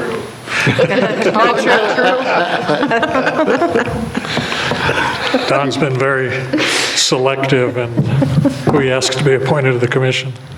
Are you picky? But we are looking for applicants, so please let the mayor and Don Olsted know if you're interested. Use one more. One more? Okay. All in favor? Aye. Opposed? The motion passes. New business item S. Can I get a motion to approve a travel training request from Gulf Superintendent Jason Happy? Make a motion to approve the travel training request from Golf Superintendent Jason Happy to attend the Turf Grass Seminar and Trade Show March 1st through 4th, 2026 in Sioux Falls. Second. Discussion? All in favor? Aye. Opposed? The motion passes. New business item T. Can I get a motion to approve a travel training request from Evans Plunge Mineral Springs Aquatics Director Lillian Broyles and Head Lifeguard Logan Pogan?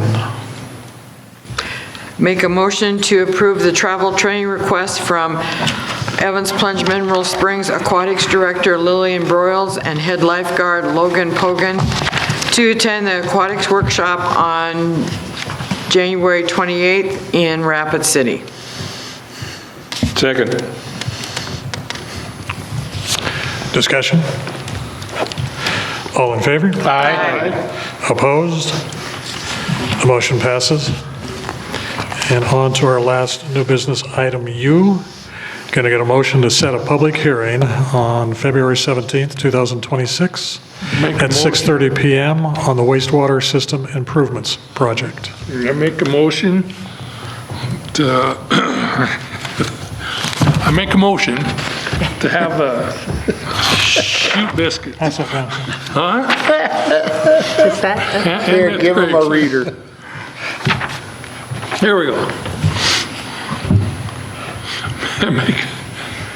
This says amended. Is it amended? Yeah, we added it. I make a motion to amend the agenda to add the new business item to set a public hearing on 2/17/2026 at 6:30 on the wastewater systems improvement project. Second. Did you pull the Do we have a second? appropriate part out of that? Yep. Okay, thank you. Pull what out? And Linda, did you second it? Yeah. Okay. You want to stick with that? All right. Discussion? All in favor? Aye. Opposed? The motion passes. On to committee reports. Admin and Finance.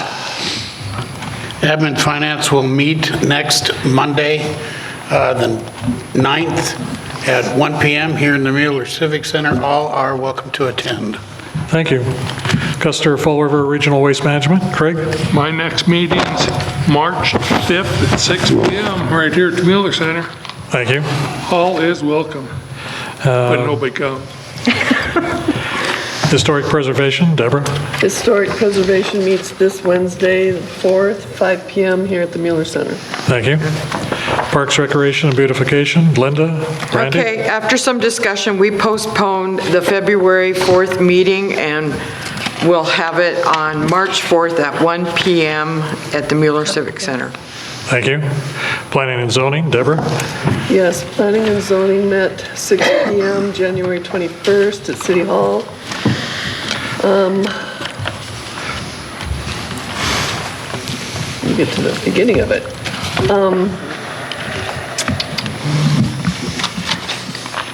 You got some paperwork Public for comment, Bob? pardon me? I asked Bob if he had paperwork for you. No. Public comment from Ty Hill stating his interest in being on the Planning and Zoning and was attending just to check it out. Public hearing was held at 6:10 PM on ordinance 1283 daycare, brief recap of ordinance given by the staff. No public comment heard, and the hearing was closed at 6:12. Motion was approved and seconded to recommend the ordinance 1283 for city council approval. Under old business, Moccasin Springs SPA Tract and Moccasin Springs Tract 4 located in Block 3, Minnetonka Edition of Hot Springs, Fall River, South Dakota. Owner withdrew the plat while working on getting water and sewer to the future building site. Number 2, developer agreements and surety bonds. Streamlining the plat process when current lots do not meet the subdivision ordinance. The group agreed that this draft covers our ordinance requirements and should work for smaller projects and the average replat. Agreed to send to attorney next, and noted council will individually approve each one. Number 2, you dealt with tonight, Weenia Tract Block 5, petty addition to town, now City Hot Springs, Fall River, South Dakota, formerly lots 2 and 3. A simple lot combined motion was up to approve and seconded. Set a public hearing for ordinance 1284 An ordinance revising Title 15 Land Usage, Chapter 155 Zoning Code, 155.033 Airport Zone, Part 77 Airspace for February 18th at 6:10 p.m. Discussion had on the purpose and process of passing and enforcing this ordinance. The next step is to work with the county on a resolution granting us the authority to enforce it. Discussion possibly of mailing to all property owners below the Part 77 airspace as a courtesy. Number 4, review map and text amendment request and PUD final development plan for Cascade Hills subdivision by Fall River Health Services. Discussion had on timelines, plans, expertise of the developers, and the requests they hope to include in the PUD. Discussed need for a special meeting to help ensure spring groundbreaking for the development. And that hearing is scheduled for prior to the next council meeting at 4:30. And as I said just now, number 5, special meeting for February 17th at 4:30 p.m. at the Mueller Center. And then a public hearing on February 17th, 4:30, Mueller Center to consider the map and text amendment PUD application from Fall River Health Services for Cascade Hills subdivision. And then the staff commission member comments discussed commission terms. Christine would like to renew, Dwight does not, and Joni was going to stay until we got new members, and as you voted tonight, she is no longer there. And again, we need one more member. Next meeting, special meeting is February 17th, 2026 at 4:30 here at the Mueller Center. And the regular meeting will be at February 18th, 6 p.m. at City Hall. We adjourned at 5:17 p.m. Any questions for Deborah? I sent out updated minutes after that.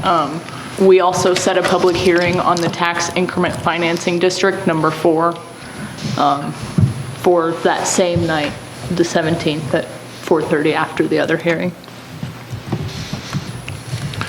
Thank you. Safety, Bill, JR. Safety Committee will meet this Thursday, February 5th, 1 p.m. at the Mueller Center Conference Room. Thank you. Public Works, Dave, Craig.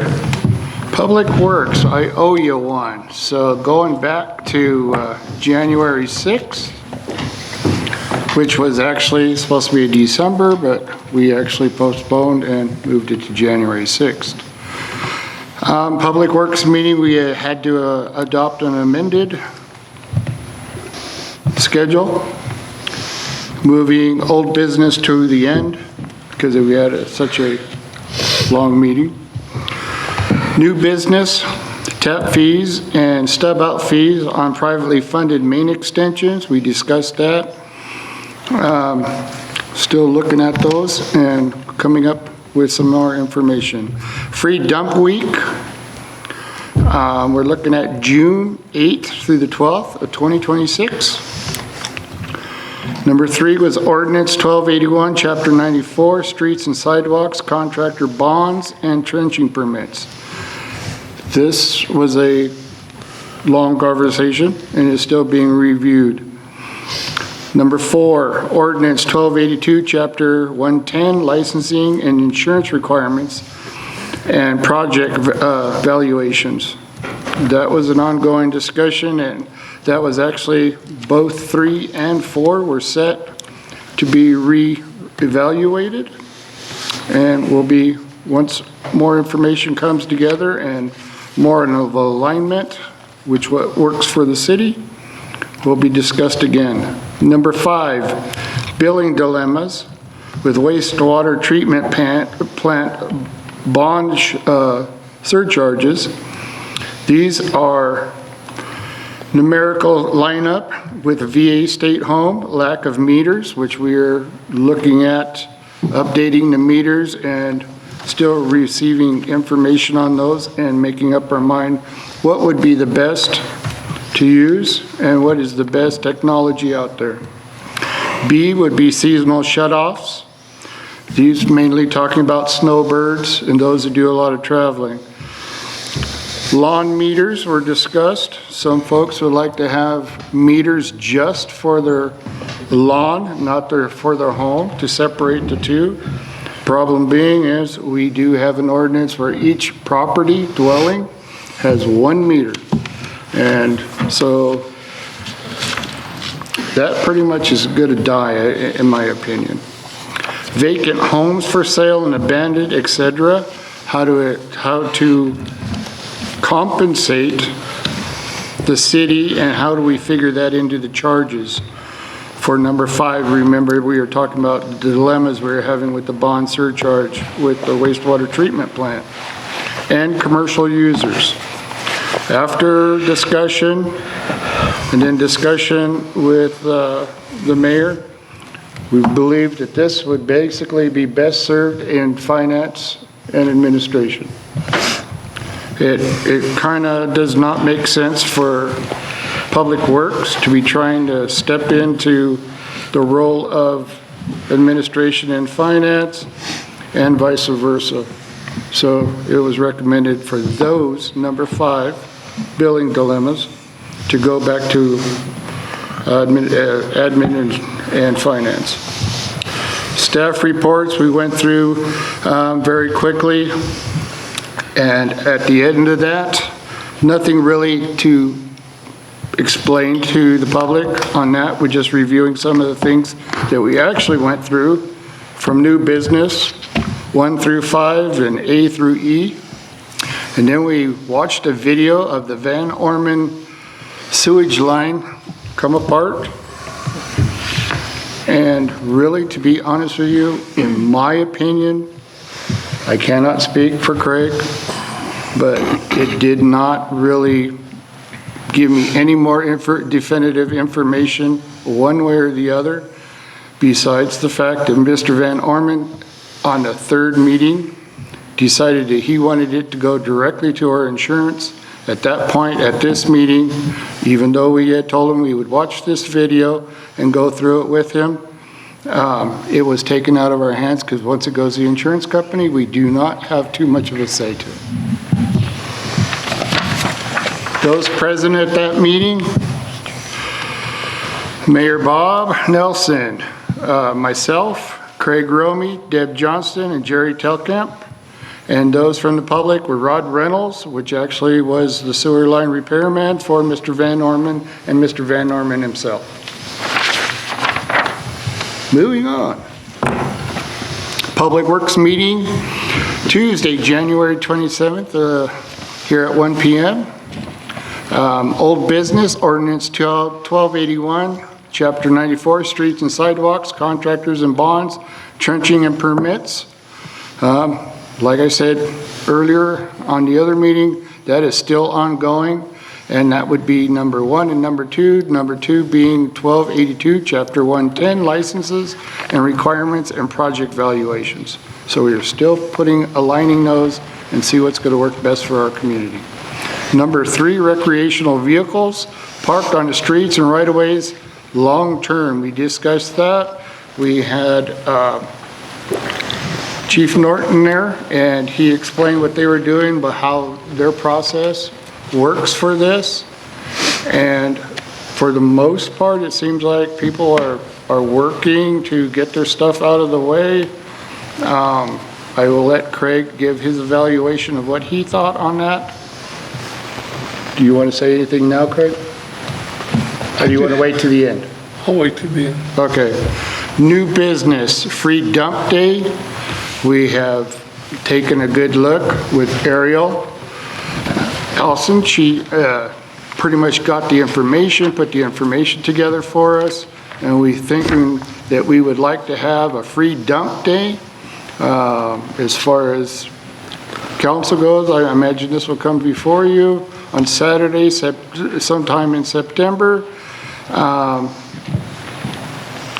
the committee actually supports this because there is looking at it, the cost to the city, what the public is used to, and the time of the year. We really think this would be a help. Further information will be coming regarding this. Public Works Director gave us an update, basically talking to us about the meters to the prior meeting and the situations there. Code enforcement, if I remember correctly, was not there, so we didn't go through too much of that. And our next meeting will be at 1 p.m. Tuesday, February the 24th here at the Mueller Center, and everybody's welcome to come. Boy, that took a long time. Craig, anything you want to add? Yes, please. It's my understanding that law enforcement is going around when they see a trailer on the street that they're tagging it or ask them to remove it. But I'm also told that day that if it's in the boulevard, the police department's not worrying about it, or the city or whatever. So, in my opinion, anybody that has a trailer on the street, if they move it in the boulevard, they'll be safe. That's the way it sounds to me. It's an ordinance, ain't supposed to be there, but we're not gonna enforce it to have them move it. Am I correct? Is that what was said that day? That's what was said, but under the guise of, so everybody understands, under the guise of the road is 80 feet. And if you park up on the boulevard, you actually have about 3 feet of the trailer actually in the road. The discussion being that when they remove snow, and this is why we have this, is for them to remove snow without creating any damage to either the street, the curbing, or any vehicles. This is why we request that all RVs and trailers, utility trailers, so on and so forth, be removed from the street. It would take the police officer to actually stop, get out a measuring tape, go from center, and measure out if the vehicle is actually in the boulevard or is it actually in the street. And that is where some folks have a problem with either the police department seeing it as getting a little nitpicky, and certain folks feeling like they're getting picked on, and other folks saying that we have this in our code enforcement, and then others being realistic. So there is a fine line how everybody looks at this. That is why we have come to this impasse. As time goes by, we will correct this one way or the other, but that is the issue. Last thing I want to say is I ask Ariel in next Public Works to take this off the books. Because I'm tired of fighting it every year. I mean, I know you are. We start in November, it's supposed to be off. It's almost, well, it is February. I don't know if they're all off, but it wasn't last month. So I did ask her to put it on Public Works to eliminate that. Yeah, and I want everybody to understand that I am very much code enforcement, but when you come to a situation like this, how do you appease all parties? And as of right now, I have no perfect end to this, and I would say that this needs to go to safety. And if you guys want to pick on this one, that's a good idea. It's like tearing a scab and watching it re-heal and then tearing the scab back up. I think we passed it on to Public Works about 3 years ago, but And you can have her back. It needs to stay in Public Works. Craig, am I understanding you correctly that you want it discussed in Public Works, whether to remove that particular one or not, because it's an ordinance, they can't make the decision, they'd have to make the recommendation to the full council to change the ordinance? That I know. Okay, I just want to make sure I'm understanding what you're asking for. I just think it's a battle every year to get to where people will uphold the ordinance. I mean, it's plain as the nose on your face. You raise your hand when you take oath of office saying, I will enforce all the ordinances, but we don't. Something's wrong with this. And my thing is this, it is on the books, it should be enforced. I understand that there's other things as far as the police department goes and safety that is in their eyes and in some folks' eyes is more important than making sure the ass end of a trailer isn't sticking out in the street. But it is on the books, it should be enforced if that be the case. And I have to admit, I agree 100% with Craig on the fact that every year we have this battle and it goes on from the beginning to the end of winter. Now, I don't know a polite way of saying this, but we need to pull our heads out of somewhere and get it fixed.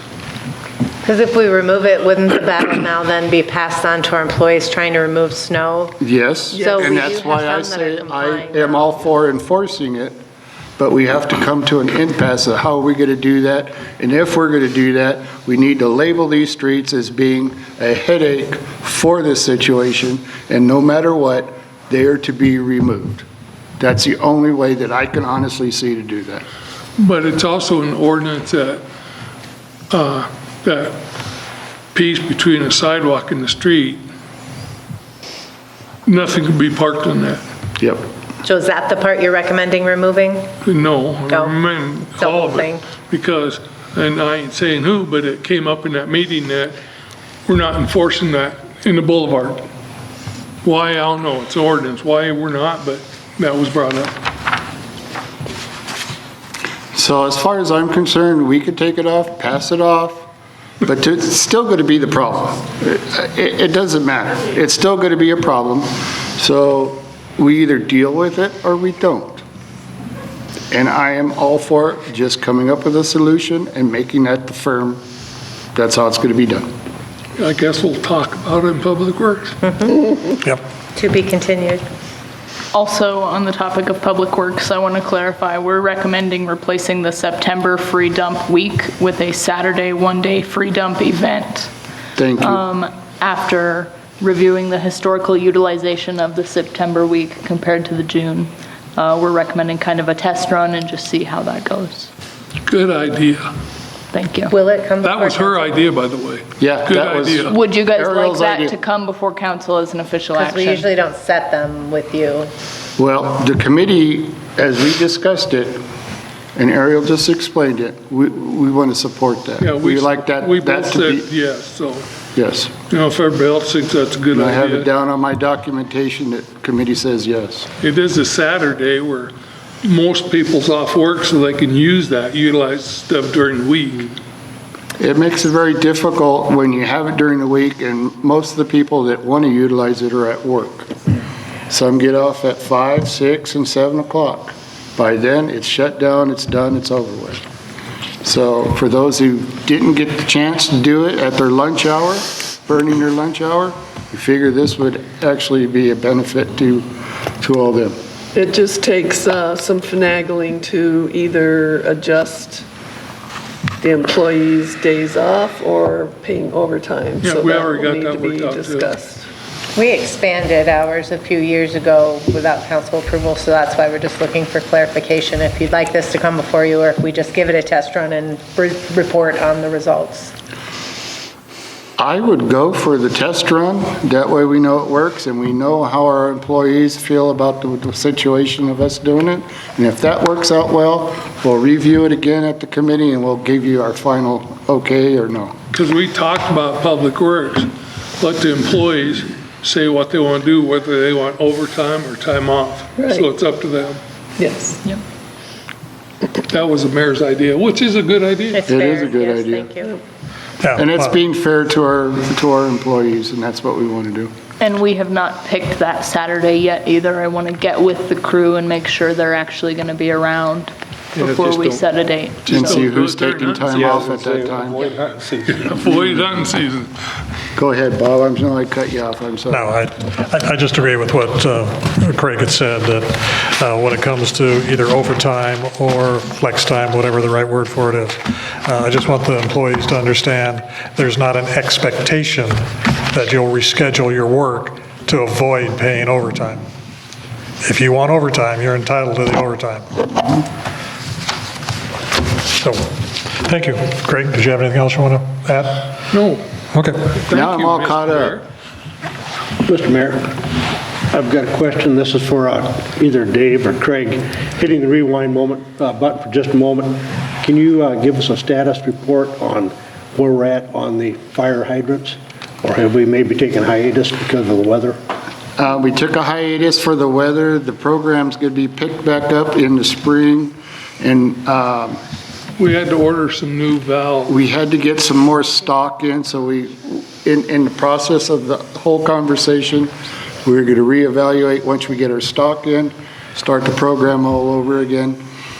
But we'll be starting what we had already checked will be at the end of the list. So we're not starting with the same thing all over again. I know we haven't had much of a winter yet, but it's dangerous to do those in the wintertime for freeze up, and then you got all that water on the street turns into ice. So they don't do it in the wintertime. And so, the only three that I know of just happen to be my house and my next door neighbor's twice on the freeze ups. Well, thank you. Okay. Anyone else? Thank you. City Administrator, Ariel? Tonight's info side of your packet includes tax increment financing information for your review. On 2/17, Planning and Zoning will hold a hearing on the proposed TIF district along with the planned unit development, PUD. I hope to provide you with the draft TIF resolution in your 2/17 packet for information only. On 2/17, Council will also hold a hearing and have an ordinance for first reading on the PUD. Formal action to approve the TIF resolution is scheduled for the 3/2 council meeting, where you'll also have the second reading of the PUD ordinance. TIFs have been a hot topic in the local news after the Liberty Land TIF was put to a vote and failed in Rapid City. So council members are encouraged to review the materials and raise any questions regarding the PUD or the TIF prior to 3/2 to ensure informed decision-making. Nighttime lighting issues at Butler Park have been an ongoing concern for several years. A new quote has been received from Druce Electric for around $1,700, which is lower than previous estimates. So we hope to have those repairs done this spring. Andrea touched on Habitat for Humanity and their visit to the library. We're really excited for that partnership. Hope to see good things come of that. And a quick update on the golf course. We are experiencing increased traffic due to interest in the golf simulator and new food offerings. Patrons are being asked to stay off the greens temporarily as several are showing signs of wear. With no active turf growth, the greens cannot recover at this time and proactive protection is necessary. And that's all I have. Any questions for Ariel? I would just like to add as we get close to deciding whether you want to approve it or not, my understanding of it, and talking with Don Olsted and the folks and the information from the Department of Revenue that Ariel is sharing, is there is no financial risk to the city of Hot Springs to approve a TIF. The financial risk is on the developer. What the city is deferring any future taxes until the TIF is paid off. But what we're getting in exchange for that, hopefully, is 50 new housing units for people who want to move to Hot Springs. They start spending their wages in Hot Springs. They contribute to the community. The school benefits from it. Fall River Health benefits from it. On the 17th, the folks that Fall River Health has been consulting with to help them through the TIF process will be available to answer any questions that you have. If you have any questions before then, let us know. we'll try to get answers for you so that you're as informed as possible for that particular night. But I just want to stress, everything that we've heard and learned so far is that there is no financial risk to the city to approve a TIF. There's only the upside to it. And Gary, you have been involved with the group that Fall River Health put together to help them with this process. Is there anything you'd like to add? This is going to be a terrific deal for Hot Springs. We need to push this forward and support it in every way that we possibly can. It's really going to be a big boost for our community, for all of us. All right.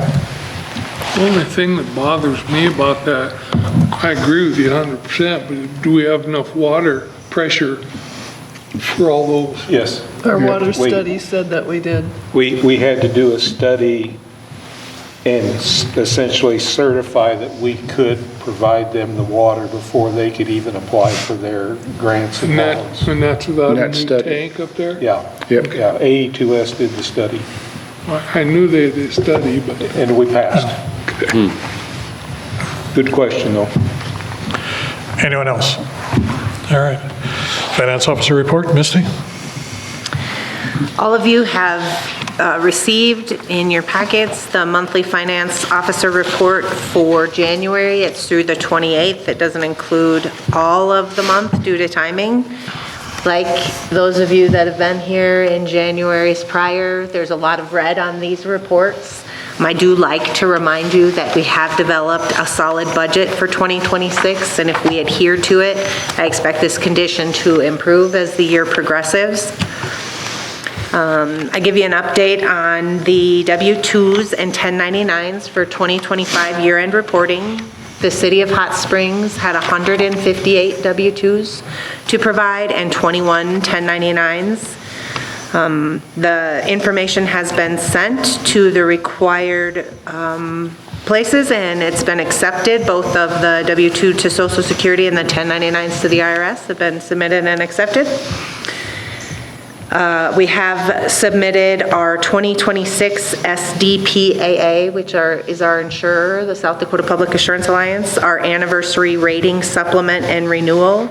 The submission includes 26 pages of requested renewal documentation, including general fund liability limits and exposures, financial projections, total operating expenditures, capital improvements, independent contractor expenses, debt service obligations, liquor receipts, law enforcement and other liability exposures, statements of value for all automobiles, equipment, buildings, and contents, and current certificate holders. We also updated city contact information. The process reflects the complexity of the city's insurance needs and the value of the coverage provided through SDPAA. If you're interested in reviewing the renewal materials in greater detail, please contact me. Our 2026 City of Hot Springs municipal election will be combined with Fall River County, Hot Springs School District, the Ulrich School District, and the town of Ulrich, and it's scheduled for Tuesday, June 2nd, 2026. Nominating petitions are now being circulated. City Hall was busy with some familiar faces coming and pulling their petitions this morning, and we're happy to see that interest. The following positions: mayor, alderman, wards 1 through 4, a 2-year term, and an alderman, ward 2, 1-year term are open this year. The total number of signatures are listed there for those of you that are interested. Forms can be picked up at City Hall or printed out online through the South Dakota website, sdsos.gov, elections. The deadline for filing nominating petitions is March 24th by 5 p.m. If you or someone you know is interested in running or has any questions regarding the responsibilities or the election process, please inquire at City Hall. We've talked a little bit about some bills already. The 101st session of the South Dakota Legislature started on January 13th. The governor gave his address early on and outlined several key priorities, including property tax relief, workforce and development, and economic growth, public safety and law enforcement support, and infrastructure and childcare initiatives. Hundreds of bills have already been introduced, and early committee hearings are setting the stage for more significant debate later in the session. The League, through an advocacy team, is actively engaged throughout the session, and updates are available through their new Capital Connection newsletter. If you're not currently signed up to receive this weekly update, I encourage you to do so. Bill shared information from that update at this meeting. It doesn't cover all bills, but it's very relevant information, and if you're not getting it and you're interested, let me know, and we'll be sure to make sure you're enrolled. I give you an update on the 2025 residential tax rebate payouts, and I'm just going to summarize the cumulative total paid over the past 6 years, and we're not done yet, has been $81,527.18 through that repealed program. And I'm excited to share that our new Assistant Finance Officer, Rebecca Rathbun, has started today. So if you stop in City Hall, please join me in welcoming her to the city team. Following the promotion of our former Assistant Finance Officer in December, our departments faced an increased workload, and I'm very grateful to our governing body and elected officials and city staff who have been patient with occasional mistakes and have helped me to carry the extra load during this transition. Rebecca's arrival will provide needed additional support and help strengthen our team. And then I just want to remind you that our next meeting, due to the President's Day holiday, will be held on Tuesday, the 17th. That's all I have. Thank you. Any questions for Misty? I met Misty's new assistant, a very nice lady. Yep. I wished her good luck.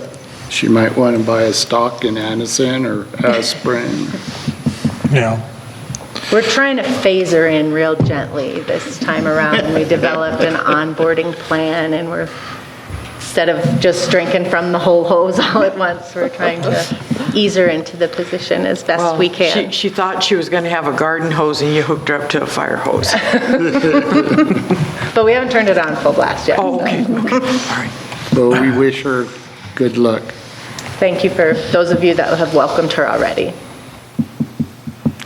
For the first time since our Assistant Finance Officer took a new job, Misty's had a smile back on her face when Rebecca showed up this morning. Not that I'm not super happy about the decision to promote Ariel, it's just been a little tough.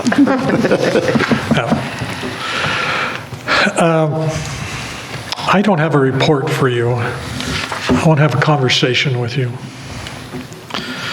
On Thursday, January 22nd, Ariel and I did an exit interview with our equipment mechanic. The main reason he left is pay. When we were hiring for the equipment mechanic, we knew salary would be a challenge. We were able to hire a highly qualified mechanic, but weren't able to retain him because of salary. From council meeting to council meeting, we get a lot of information to review and digest. Speaking for myself only, even though I read everything, I probably miss the significance of some detail in a particular item that I review. That happened for me in the November 3rd, 2025 memo from Misty, and I gave all of you a copy of that. In that memo, Misty talked about the fact that council budgeted for an increase of 85 cents an hour for 2026 to cover the unknown new state minimum wage increase. When we're budgeting in 2016, we don't know what the wage increase is going to be that the state will come out with. So you budget enough to cover what you think that amount is. Because that minimum increase was 35 cents, that's the pay raise the city employees got, even though we budgeted for a possible increase of 85 cents. My proposal to you is to give our city employees the 85 cents we budgeted for in 2026 and make that pay raise retroactive back to January 1st, 2026. Council was able to structurally balance our 2026 budget because our employees did exactly what we asked them to do. they were frugal with their 2026 budget requests. Amen on that. For the 2027 budget, a recommendation for council would be to consider matching the state minimum increase plus an additional hourly amount the council would agree to. It could be a discussion for council to have at the time.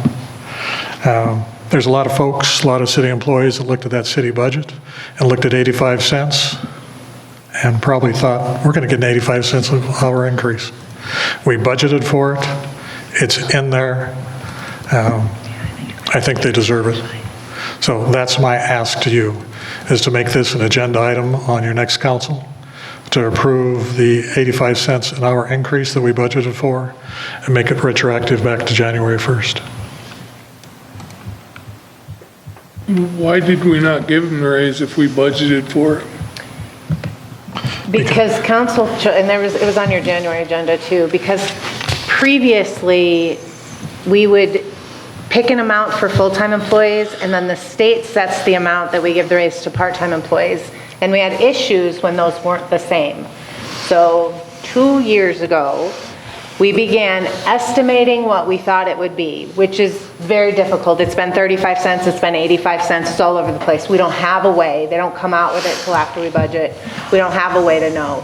But to make it fair, we determined that everybody's would be whatever that rate was. So we budget for one amount, we don't know.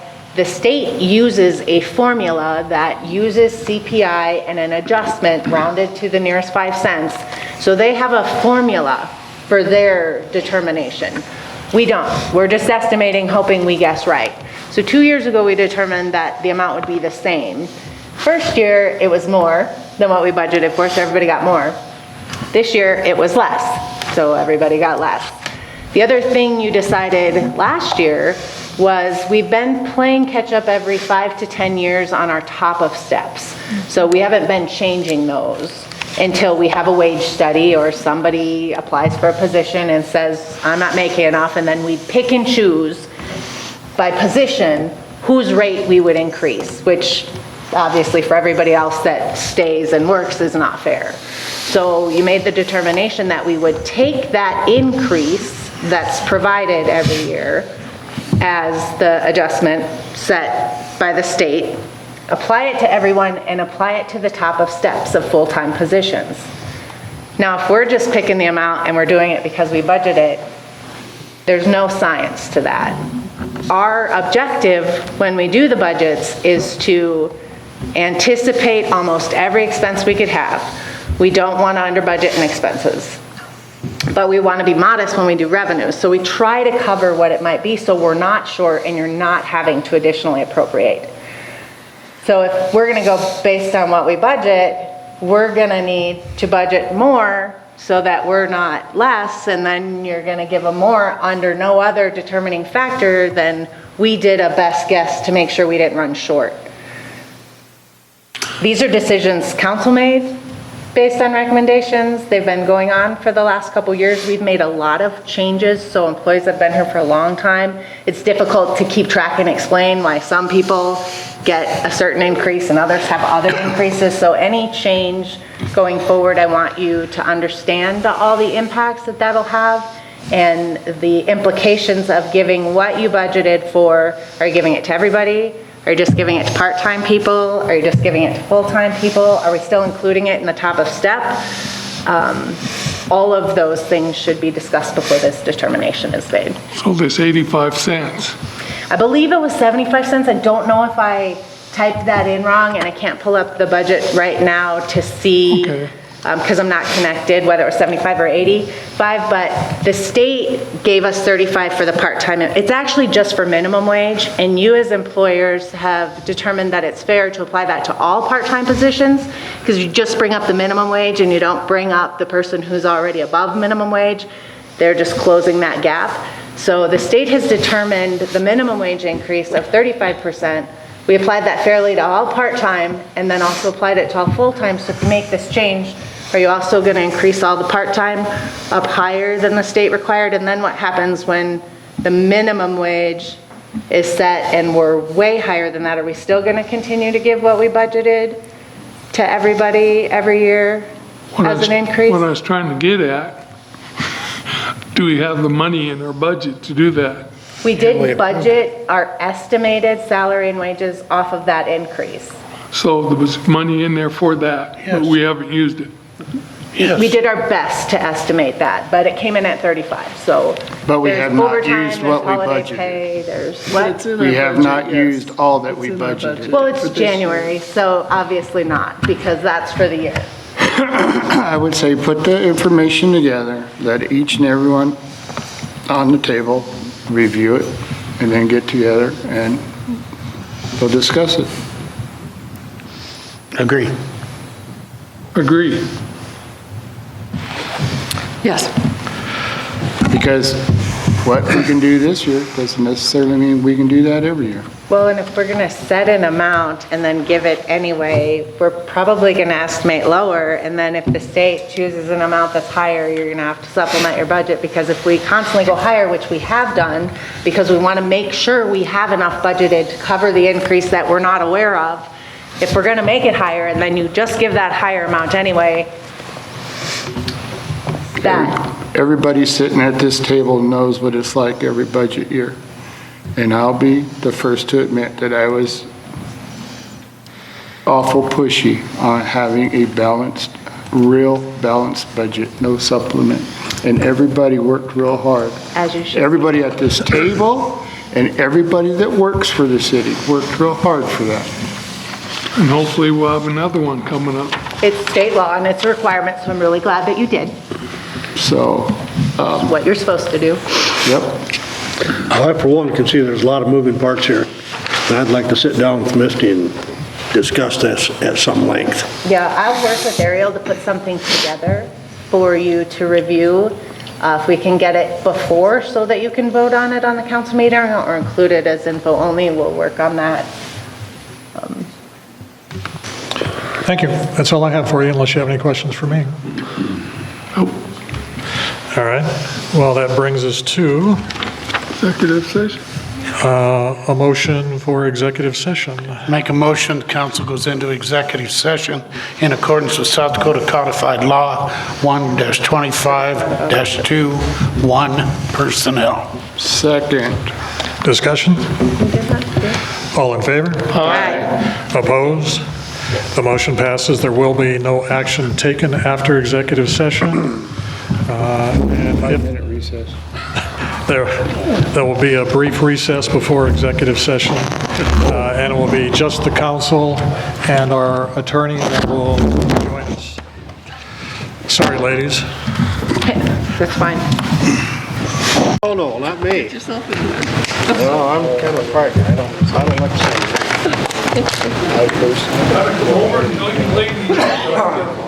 Thank you.